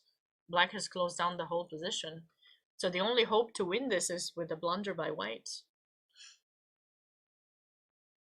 I mean, of course, he's going to attempt some c6, but it's not easy. Gotcha, chess arbiters.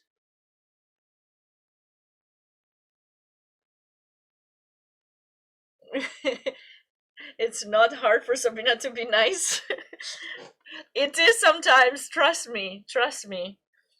I've had to deal with things recently. I don't know how nice I was. I think I was, but on the inside I was hurt.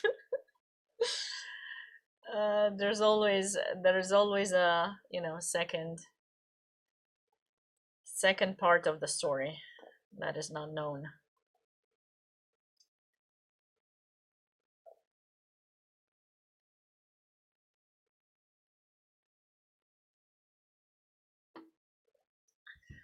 Yeah. Maybe I should stop being nice.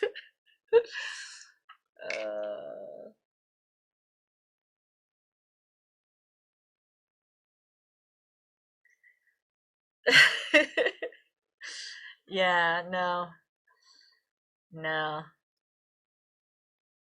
You can be nice, smile, but then, or you can just be not nice with a smile on your face. That works too. But here, we're here to be nice because we want to see exciting chess. So, what is happening here? Can Black actually take this pawn? Why did he do that? I was just saying only with a blunder Black can win. Ah, sad. Maybe he was worried that Black was gonna double and win the pawn anyways because this rook is kind of stuck there. So he maybe thought that he cannot do this because that pawn will be lost anyways. But we have a way to defend. I don't know what it is yet, but I'll find it.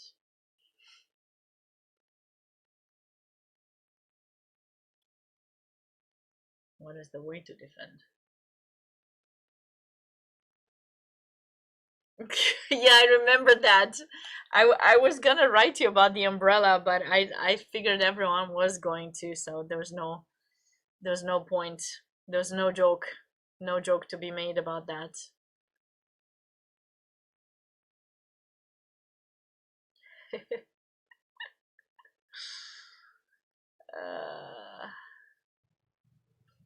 Listen, you saved some people the toughness of playing with the sun.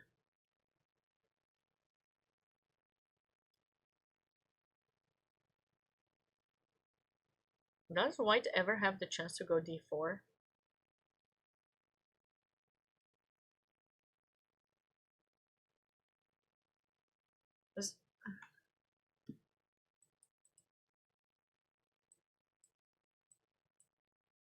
This should be okay, I think, but I don't know why I feel like there's another move.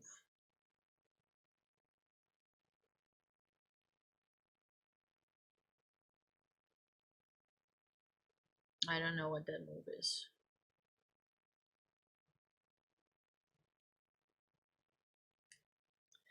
Crushing the sunshine. Nah, you're not doing that. You're not doing that.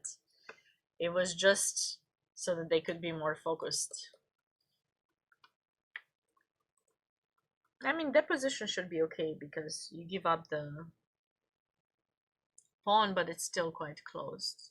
I really wanted some d4, but I don't see when we can do it.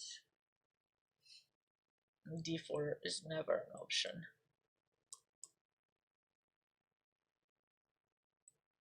Would something like this work, actually?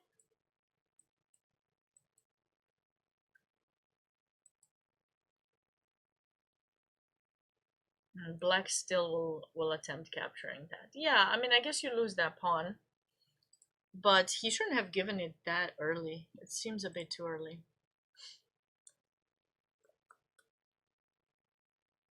Uh-oh, blunder alert. Can you guys figure out why this is a blunder? I think it's quite easy. Just a fork, right? Yeah. If you take, we take. White ended up taking there, but now it's extra piece, and Aditya is on the way to win this game. Very nice. Very nice, Aditya. I know Aditya as well. Just saw him at the World Youth Championships. He was very, very nice person. Same were his parents. Yeah, I think Seed, yeah, beat. Ah, you're saying that he calculated this? But like, even if it doesn't come with tempo, you still lose material. Even if it doesn't come with tempo. Like, even if I don't take the knight, I'm still up material. I can just play something random. I don't know, h6. Yeah.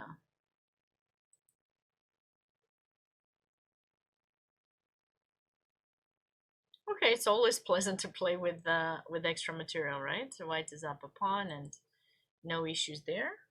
This was an interesting one because white didn't take like this. Oh no.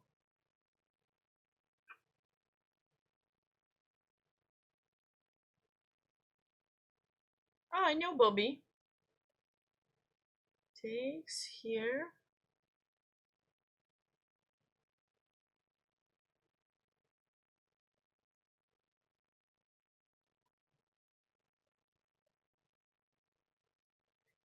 I don't know. I feel like this should have been fine for white. You can always go knight f5.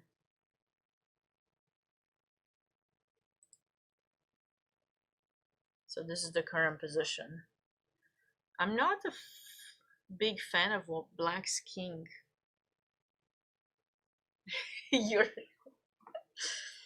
okay. I'm just hoping you will help me a bit here with the commentary. You know, like just make sure that I make legal moves, yes, and they're not losing still, right? What if they're losing?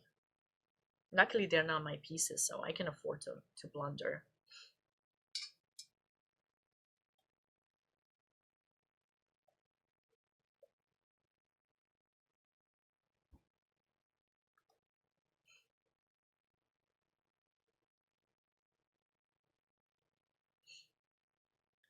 One second. What have we got here? No, I already reposted that.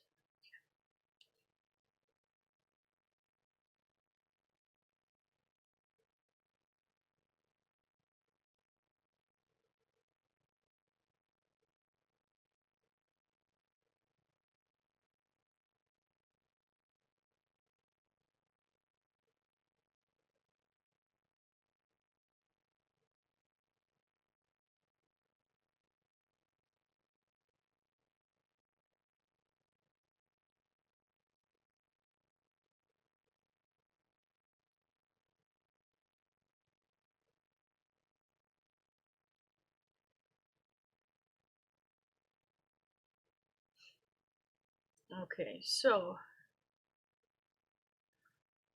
bishop takes e5.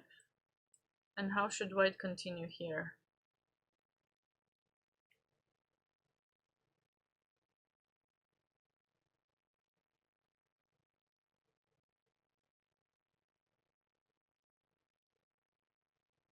I believe chess.com keeps you in line. Yes, chess.com keeps me in line. No blunders. No blunders. Well, blunders, yes. Also no blunders, but also a legal move. So I'm safe. I'm safe on both ends. Um,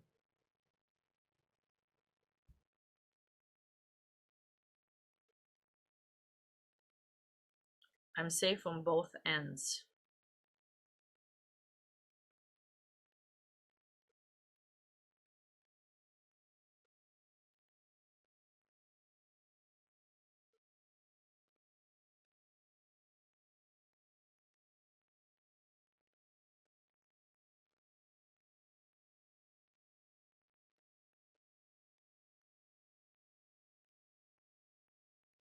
So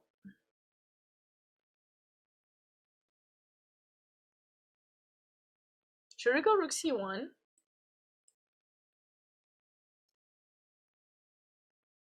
I feel like rook c1 could be a good a good move here. Well, if you can't play f4 yet, you need to do this first, and I feel like I can always hide away.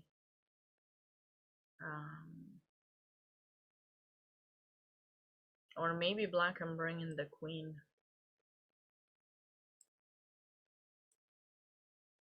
Well, that's a bit slow.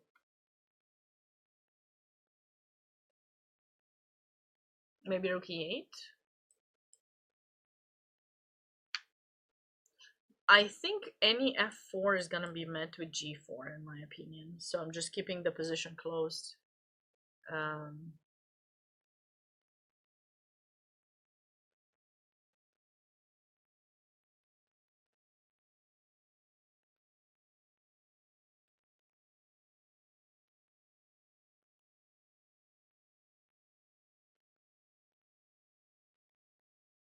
Right?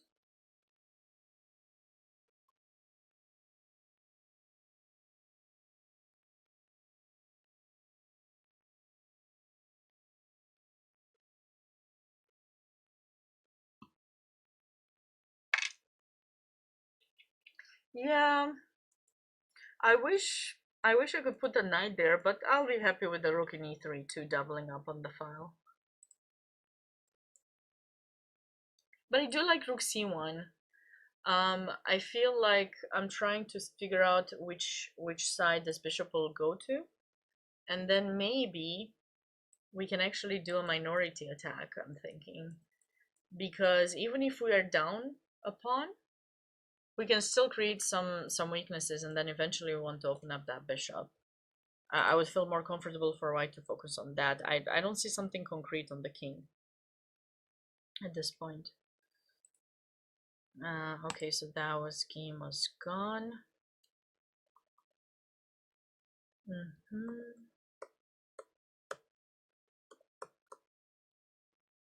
I'm liking this position. Why was queen a6 played?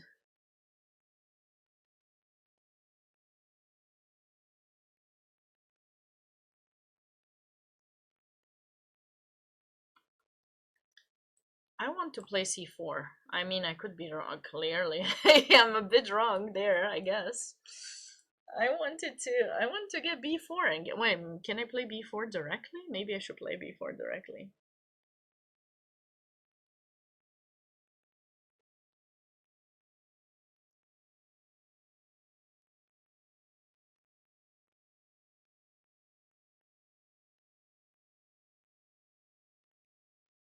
No, that wasn't his name. What?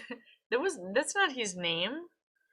That's not you're making me actually believe you.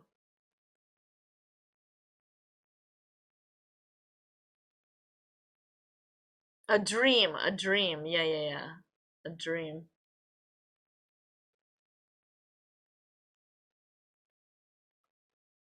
That sounds more familiar.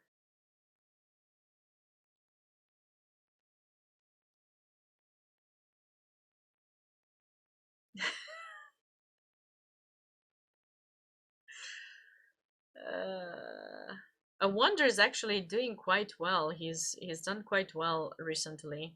What did he win? He just won the U.S. Masters actually. Um, not long ago, child prodigy. I still have a draw with him. I'll remember that.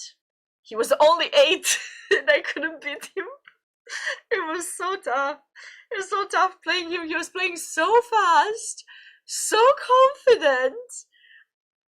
And I might have even dropped a pawn and luckily I saved it. I can say that. Yeah, and he's been coaching Carissa. Carissa Yip, the 4-time U.S. Women's Champion, has also had great year so far, taking a year off from school and focusing on getting her GM title, I believe. He's been coaching her. Great stuff from both of them.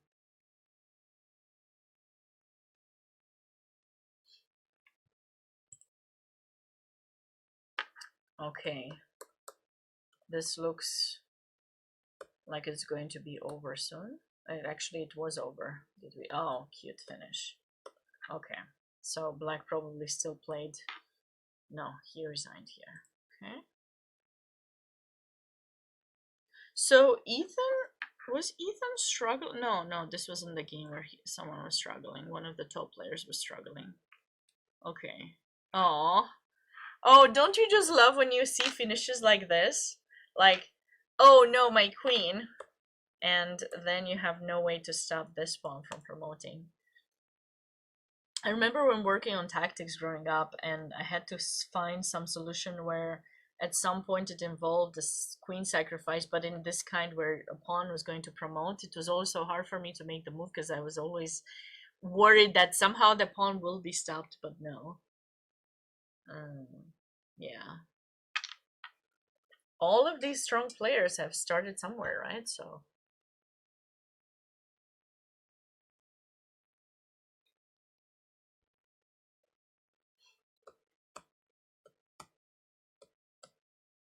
yeah, nice win by Ethan. What time is it? I always have to think I should set up a different clock here next to me to see the time in because converting every 5 seconds it's tough. Oh, I need to let you know if you are in Spokane and you are on site soon, not yet, but soon at 4:30. Wait, 4:30. No, in an hour. Never mind. It's in an hour. I'll remind you in an hour.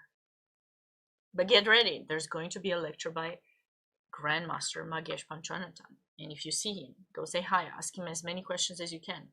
He's one of the coaches of the young and talented Abhimanyu Mishra. They might still be working together. I don't know that information. But Magesh has always been very nice answering all questions. He also has an academy he's teaching at, so you definitely wanna go stop by his lectures and yeah, learn more about what it takes to train a young talented grandmaster. You don't want to miss that opportunity. On site in Spokane if you're there. Thanks. I tried to make as many comments as possible. Hopefully I didn't miss anything. Yes, Chris. I did mention that earlier when it started, before it started. Funmaster Mike is still playing for another 30 minutes in I think it's the Skittles room. I haven't asked exactly, but it's always the same room, and it says it's exhibit C, and I think that is the Skittles room. Funmaster Mike is still taking on newcomers until 4 p.m. so local time. So you still have about 32 minutes to go challenge him, and yeah, it's gonna be fun. Give him a hard time. Try to beat him, and then take a picture and tag him and tag ChessKid. Maybe they'll repost it. I don't know. It's okay even if you don't. Just Just come up with some beautiful tactical idea, either for you or him, and then you can share it. And yeah, it'll be fun, right?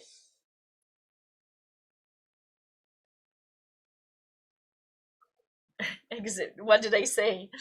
I don't know. Sometimes I pronounce words apparently differently. Still got the accent.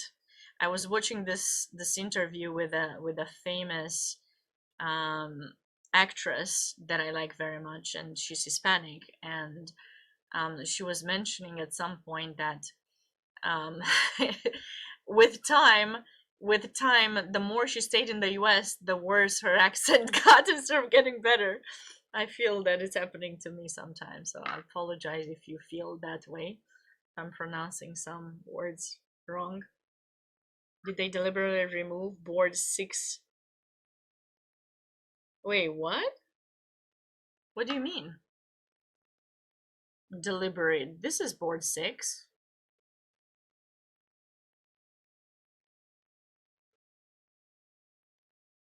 I'm confused. Was that supposed to be like something I should know? Are our games over? Yeah, this is made. This is over.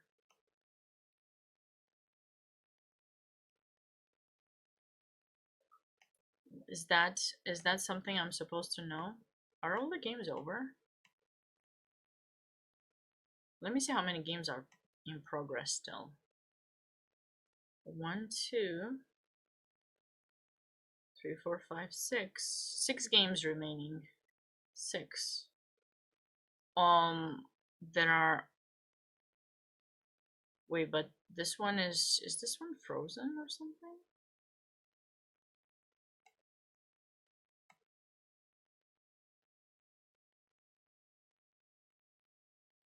So this game.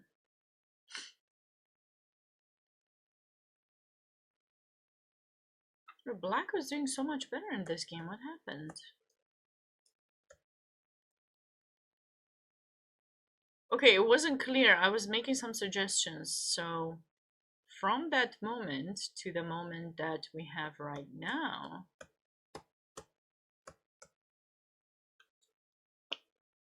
so black messed up somewhere.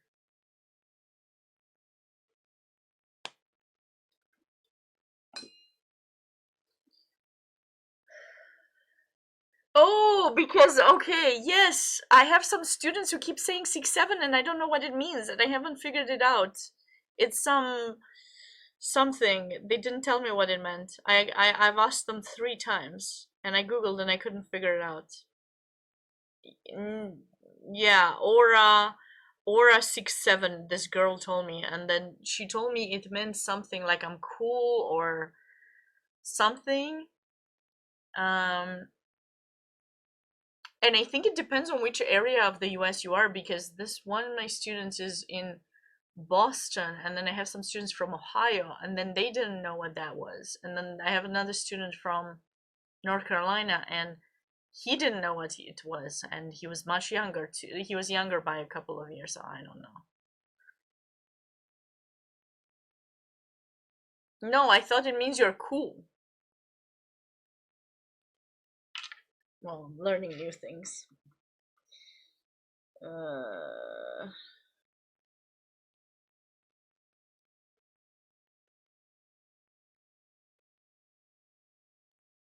See, I need to read every time some new saying is told. You keep up with cool kids, that's good. Yeah. I had this, I don't know if I should say it on stream, but it made me, it was the sweetest thing.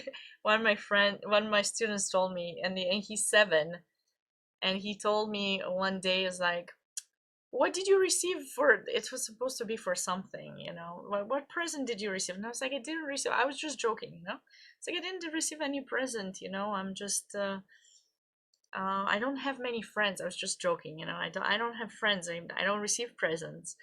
And then he told me, well, if you actually had a kid, then you would have more friends. And I thought it was so hilarious with kids these days, how many things they can come up with. I would never say something like that at 7 to an adult. But I guess he felt bad for me. I was just joking about it, and he's like, "Yeah, you need to have kids in order to have more friends. That's the thing, and then you're gonna learn all of these new words that we're talking to one another and everything, and you will be cool." And I was like, "Okay, so I guess now I'm not a cool coach. It's fine. It's fine." Uh, so that was my um that's how I joke, and apparently it's not understood. And yeah, but I'll be sure to Google every time I hear a new term now to make sure I'm up to date. I need to be up to date.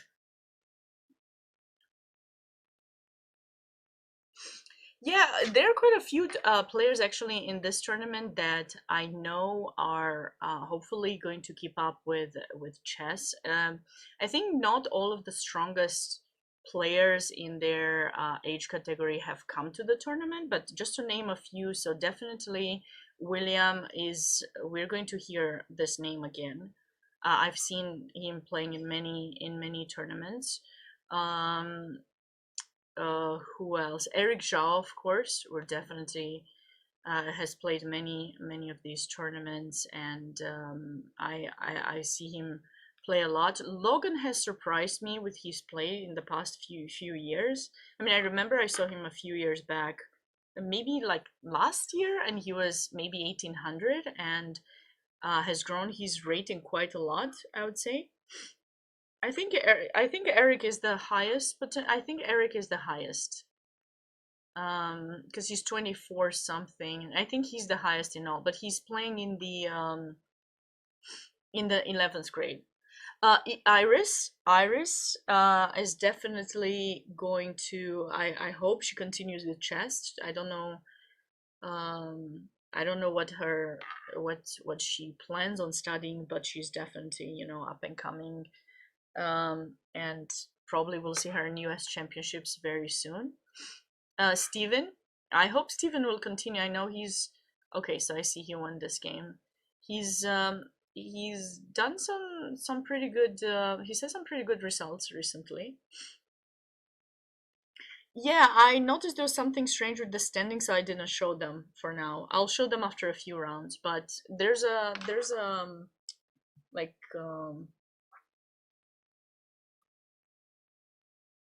I spelled it wrong.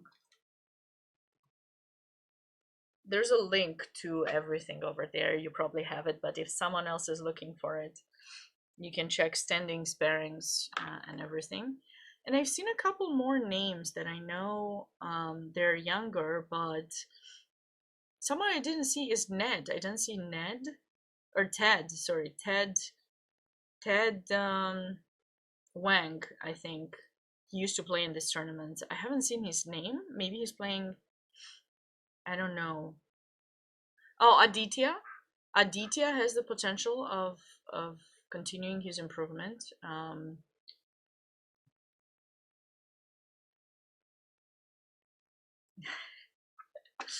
I don't know. That's I will let them know. Uh, it probably will be getting updated soon, I'm sure. Yes. So yeah, quite a few names here that you'll hear, and then I don't know about the youngsters necessarily, but I know Mehmet has competed in World Youth Championship, World Cadets Championship, and has played pretty well. So it's definitely another name to look forward to see again for the future. So, anyways, lots of names, lots of potential future stars.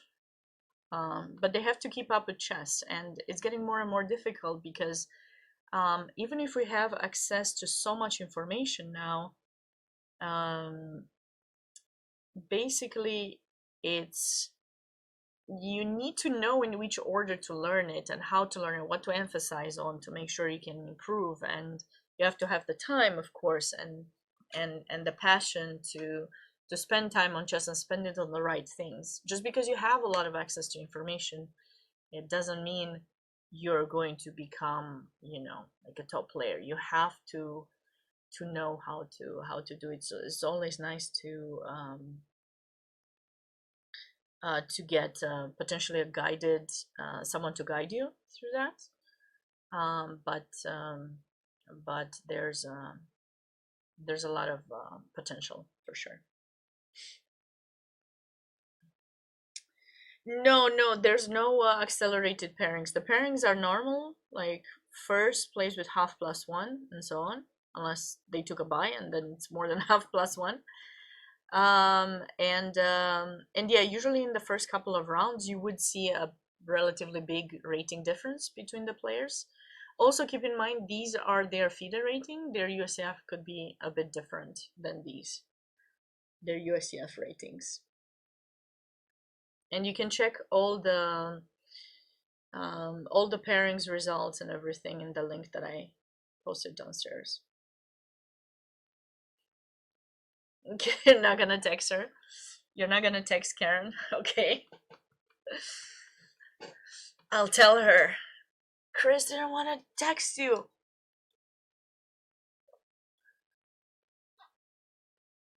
These are USCF? No, I'm pretty sure this is. No. No, they're not. Because I know Steven's rating and his UCF is higher than that, and I know where is he?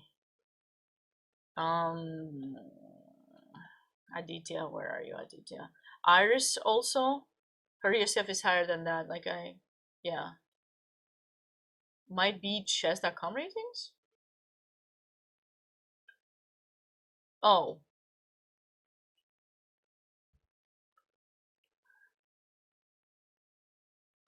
I don't know, there are too many ratings at this point. Let me see. Let's check. Last 20 minutes to go play against Funmaster Mike. No, the ratings on the USCF page for the results are the USCF ratings for sure. Yeah, and the ratings that you see here are their FIDE ratings, potentially. Hey Steven, nice game. Nice game. You got surprised there, or didn't you?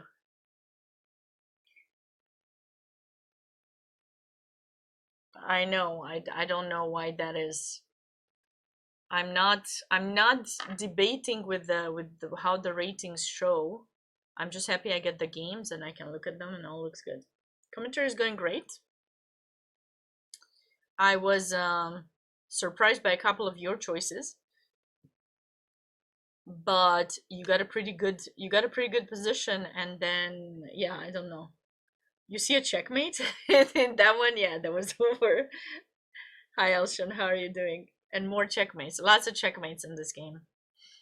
Yeah, I was surprised in this position, Steven, if you're still watching, why you played knight takes e5. I would have immediately played d5. I thought you were worried about your knight being trapped, but I thought after this you're good.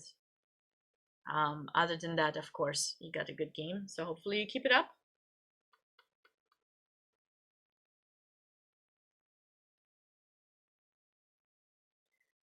Yeah, I see, but like, you know, because you thought he would take and then you're better. I see. Well, I guess the engine didn't like your move. I don't know why. I actually didn't figure out why it didn't like it. Was this an option? No. I didn't check why I didn't like it. I was just surprised you decided to take the pawn immediately.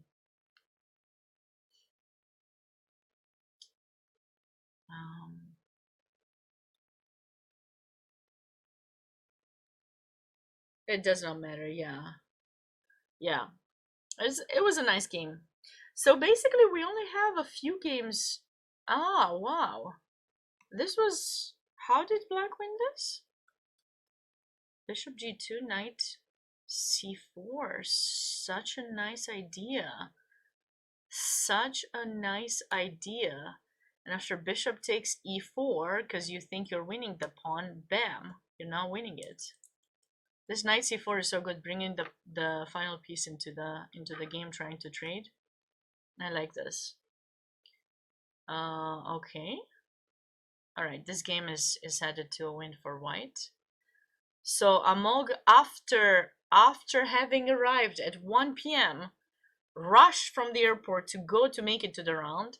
Almost messed up here because he forgot to recapture. He thought he has an in-between move, but we saw that did not work. And this is definitely going to be in the article that JJ is gonna write later for tomorrow, because I just love the position so much. I mean, bishop d5, you would never think that black can sack the queen here, because come on, I mean, he doesn't have pieces, but yes, he can.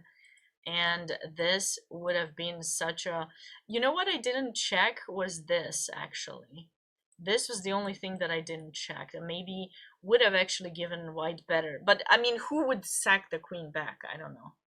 Normally you want to hold on to it, right? So I guess he could have done that if he had seen it, but this position to be equal was just kind of out of the imagination.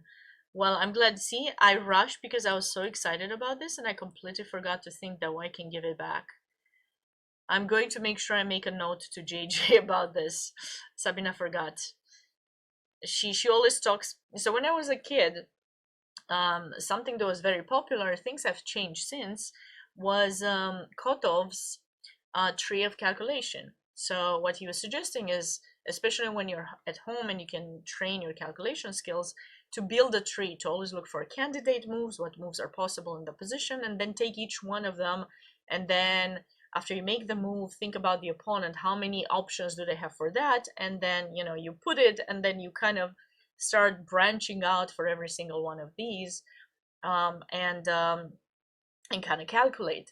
Now, a lot of grandmasters these days don't really like that approach anymore, and don't emphasize on it as much because they believe it takes a long time. And I agree. While you're playing a game, you don't really have time to build all this, all this tree of variations, because literally it's 90 minutes plus 30 seconds increment. In this specific tournament, it's 10 seconds delay. So how much time are you going to have to do all that, right? So while at home you might have the time, it's not practical. For the way chess is going and the slower time controls, you have to be as practical as you can. So you cannot, but still you have to look for options, especially when it's forcing moves. And here I totally forgot to do that. And hopefully this is another reason why commentary is good to watch and check out and pay attention to, because even commentators, when they notice they make a mistake, they try to find ways to discuss their thinking process, and by listening to that you can try to improve your own. At least that's what I do when I'm watching commentary myself. I can only hope that whoever watches tries to do that. From, of course, it's not as great, but I try my very best. So that position could have been a nice, still a good position for white. But anyways, he was able to win it. This game is over too. I think we're almost done. Like, I think almost all the games are over. Let me see how many are left. So we got 4 more games. So this is from Aditya's game. But Aditya was quite winning, so we have these games here. I thought Aditya's game was like, should be winning soon. He's up a piece. Okay, his opponent is still playing. Nitesh, how many extra pawns does he have? 3 is a lot of pawns, and it shows 0-0, so probably that game is over. This game is definitely going in Bobby's favor, and I think that's it. Oh no, there we have one more.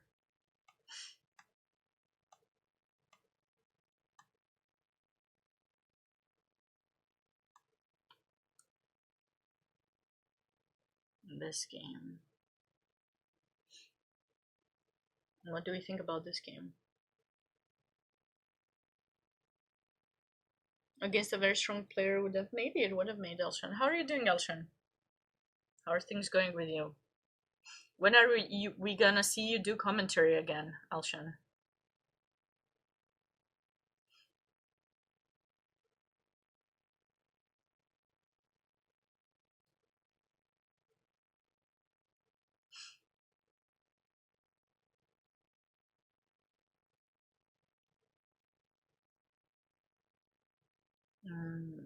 Not soon, maybe.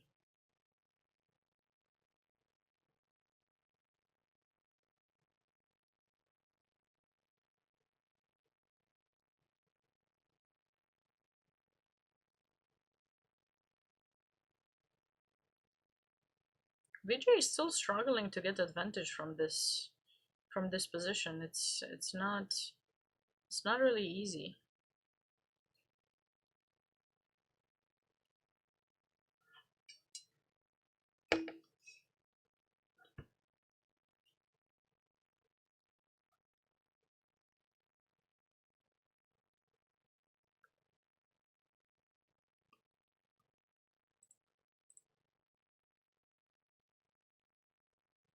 Yeah, everyone else. So I think, like, if we review the results, the stronger players have won in pretty much every game. I didn't see a surprise in any of the games. For you guys to see the results, I'm just gonna scroll through. So that was a win as well for ours. Very nice. Cute tactic. Abiram has won his game. Steven has won. Sebastian had a nice win. Black didn't show up for that one. Aditya, okay, his opponent finally resigned. Looks like Nitesh has won as well with a cute deflection. So we have 2 games remaining. Board 15, which is board 3 in the 9th grade. And then we have board 17.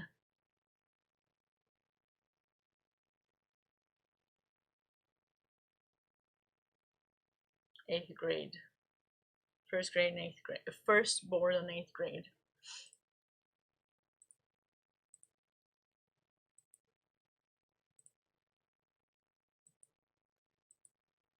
There could have been some surprises, like some of the players, despite being low rated, have given their opponents a tough time.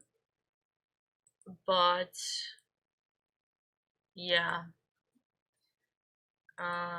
eventually they were outplayed. I think this is the most toughest one to keep in mind basically here.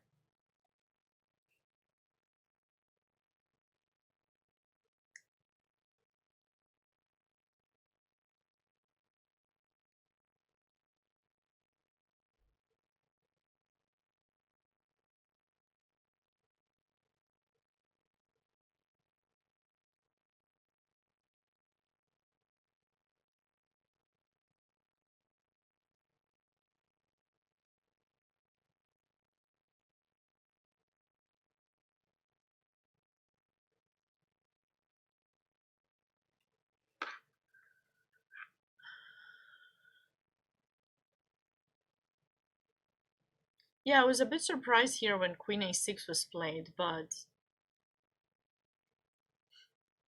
there was never a moment where Black had the advantage, I think. He just managed to kind of, maybe around here, the pawn in e4 is hanging. He has to try to find a way to put some extra pressure on it. It's like, it's kind of difficult to manage. Maybe rook c8 should have been played first, just to bring, the rook on the c file, and then maybe he can try to infiltrate through c2. Knight c5 is another move that I want, but I don't really want to give up this pawn. That's why I wasn't suggesting it. And this is the position. Both players are getting low on time, and once again, the time control is not with increment this time around. It has 10 seconds delay. This is more typical for American tournaments. We don't often see these kind of tournaments in Europe. If anyone is watching from Europe, you might not be aware of a lot of, of this kind of time control, but black is cruising. Well, now he's putting pressure on e4. So what about this? Are you gonna take it?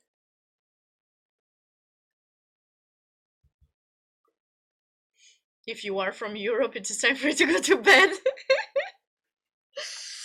I'm from the middle. Can I just? Who's gonna continue the streaming? Just kidding. Not a good joke. Knight takes is allowed. Knight h5, rook c1. Knight b3. I'm getting a worse position. Ooh la la. This is not good. This is not good. Fine. I'm not taking it. I'm not. Yeah. I saw it.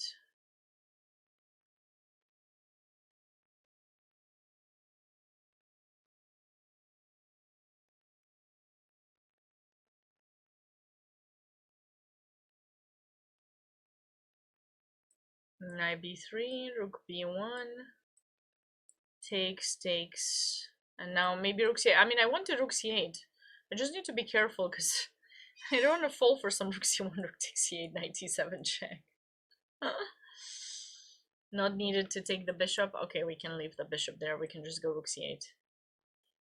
Oh, wait, we can't. I told you I didn't want to. I fell for it.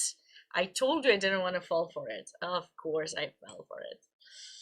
Okay, knight b3. No, but if you play knight b3, listen. If you play knight b3, I'm gonna threaten to take it at some point. You wanna take it now?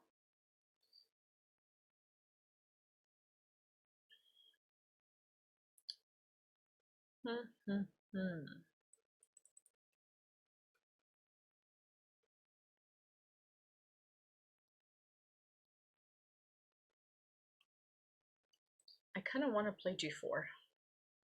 That's because I like g4 too much. How am I losing after this?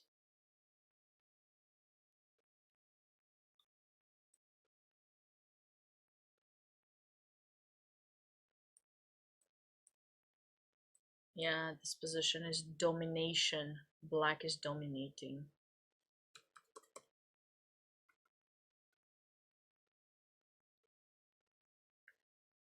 It's difficult. I'll give you that, it's difficult.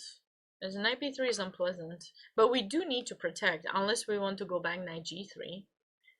But I don't know how much that helps. Can still play here. And rook c8. Black has a better position. So f3, knight b3, rook b1, knight h5. There's something even better than knight h5 apparently. Rook c8. No, we already said rook c8 is not good. If only I could just jump. Like, if only I could play this move. Wouldn't that be awesome?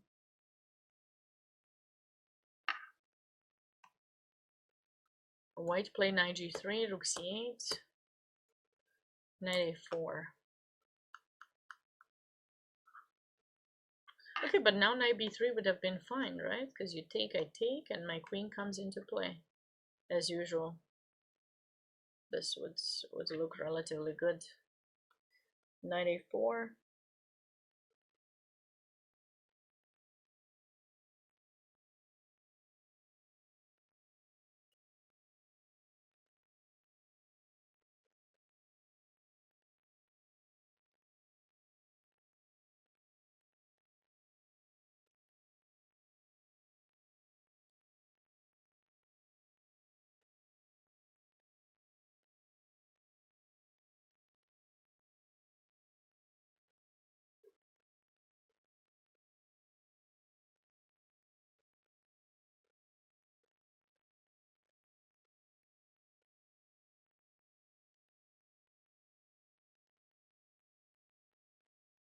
Maybe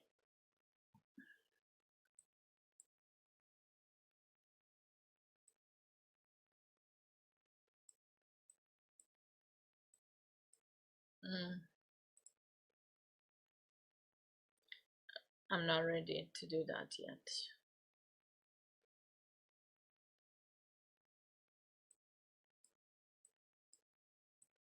Maybe this then.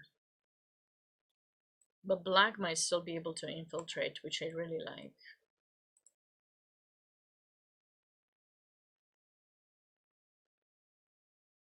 Queen d1? Yeah. This is probably what white was planning, and now maybe queen b1 or b3. Maybe queen b3. And yeah. Sounds good, Elshan. Thanks for stopping by. I appreciate it. Hope you're doing well.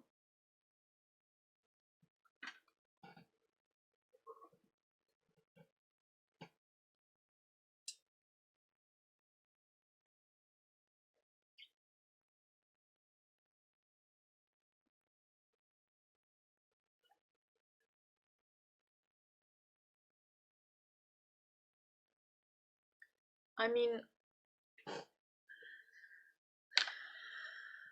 it's imagine the toughness. I mean, they played such a long game. He's definitely wanting to win, Vijay.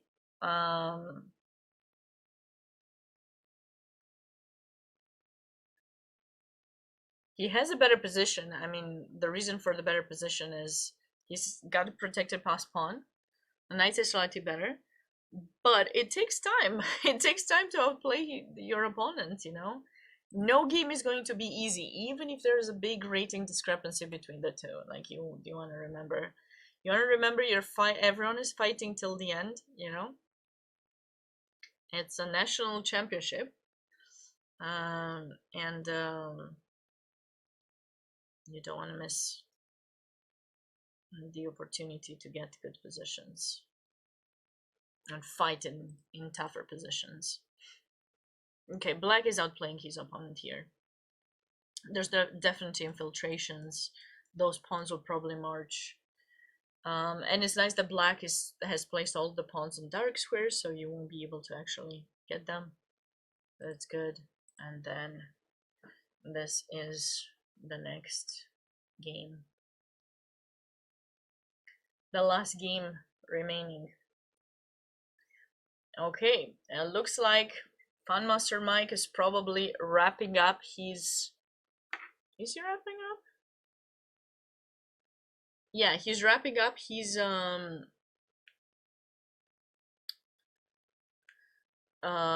Blitz. It was until 4 p.m. So if you missed him, maybe you can check out if ChessKid has a booth around. I'm sure there's still a booth there. So now, of course, the round is probably still in progress. Besides this game, I'm sure there are a few others being played. But if you are a parent and you are able to get, you know,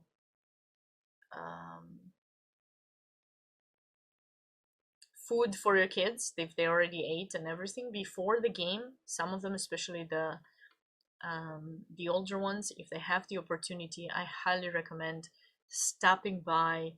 I see it's in room 401B to join in Grandmaster Magesh Panchanathan's lecture. It starts at 4:30, so you have about half an hour to wrap up your lunch slash dinner something food in between the games. Not too much, because another round starts at 6 p.m. local time. So you have about half an hour, and then I would highly recommend stopping by. If not, you know, the kids cannot join, make sure that they know how to make it to their rounds, and you as a parent stop by Grandmaster Magesh's lecture 4:30 p.m. In room 401B, unless that something changed I wasn't made aware of. But ask anyone at the registration desk they're more than happy to guide you to that location. And of course, if you're on site, I cannot emphasize on this enough. If you have a daughter who's playing in the competition, be sure to stop by Girls Club Room and check out the different lectures and events that are happening there with special guest woman grandmaster Zoe Tang. She's had tremendous success in the past few years. She's still pretty young. I think she probably graduated or is graduating soon and probably heading to college. She's had some nice US championships in the past and recently competed in the Women's World Team Championship. So be sure to check out her lectures and lessons, and ask questions on things that can be inspiring for your daughters to continue their path in chess. It's always nice to have role models, to ask questions, to know what it takes to become a title player, how much work there's behind, and things like that. So at these competitions, aside from, of course, the fighting that's happening over the board and the importance of winning these competitions, I think it's really nice to learn more behind the scenes from other players who have made it. Zoe, not until not long ago, she was competing in these national championships. So hearing her story, I'm sure it would be great. So I hope you get the chance to hear that.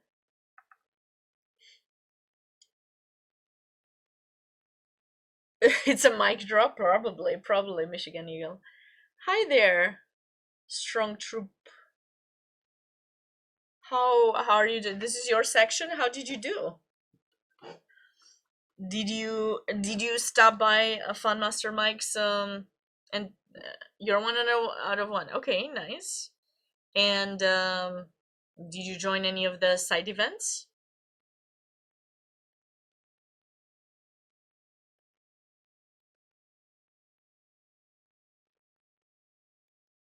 Hopefully you did.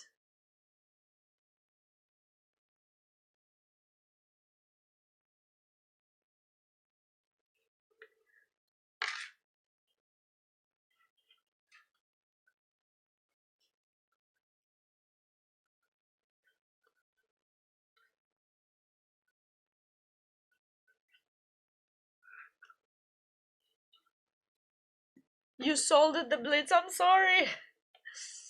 It happens. It happens. Blitz is always tricky. You never know. You never know what to expect. What about the Bughouse? Did you play and did you do the did you join the puzzle you couldn't play? I see, you arrived maybe late, and puzzle competition maybe also. Well, there are a few fun lectures. I was just mentioning at 4:30 there's a lecture with by Grandmaster Magesh Panchanatan. If you were on a flight, so you made it right on time to make it to the first game. That's determination. And you won, so that's good. Oh no, knight takes f2. What is that? No, why did he go there? Oh. Well, actually it was over after he took. He thought he was winning a piece. Oh no. Well, VJ has some tactical ideas up his sleeves. Cheeky. We don't have a mate, but we can just take here. That should be good enough. Maybe there's something even better than that. I don't know. Do we have some more checks to win something else? Unless we don't want the knight to be here. Oh, that's tough. I think maybe white should have just taken, and then okay, we gotta protect that pawn. Maybe queen b1, maybe knight c3. Maybe queen e to f1. E2? E2, there's this.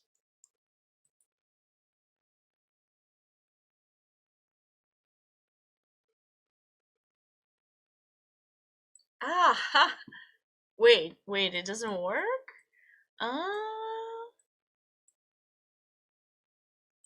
Wait a second. I definitely know that you have to take, like, I'm sure of that. Oopsie. I'm sure you have to take, but now what do we do with white to try to get some drawing ideas?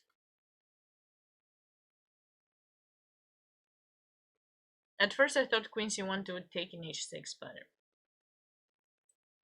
Okay, this is not gonna work, I think.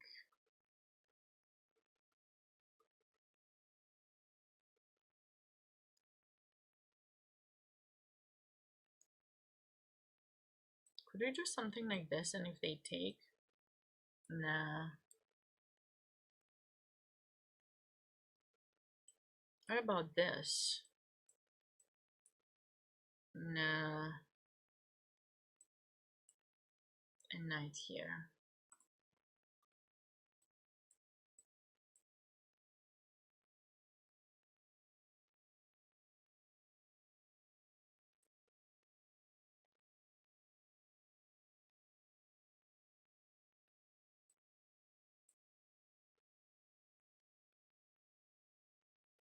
White needs to activate the queen. I don't know how terrible is this.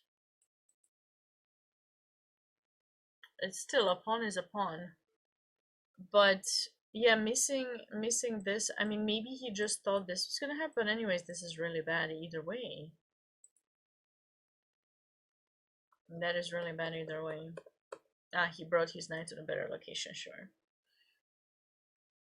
It's a better location because then g2 will be hanging later. So I'm still not 100% sure as to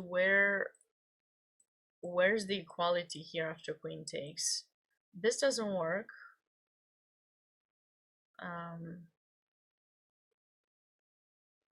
Knight f5 would take. Queen b1, I think I tried.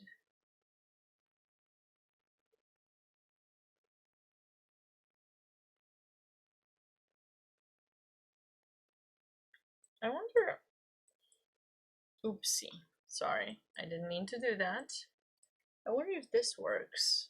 Because now I'm threatening knight takes h6, and I'm also threatening something like this, potentially at some point. This could give white a relatively good position, actually.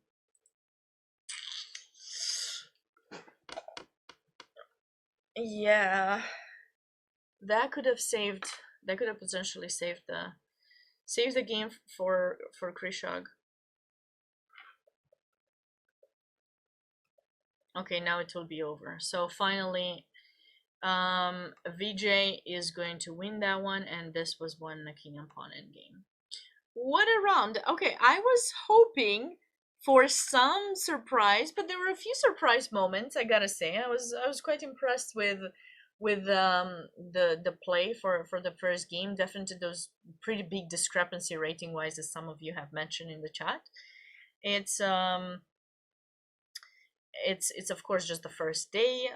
Some players have had trouble arriving there, unfortunately, with the cancellations and the snowstorms and things. I know it's kind of tough.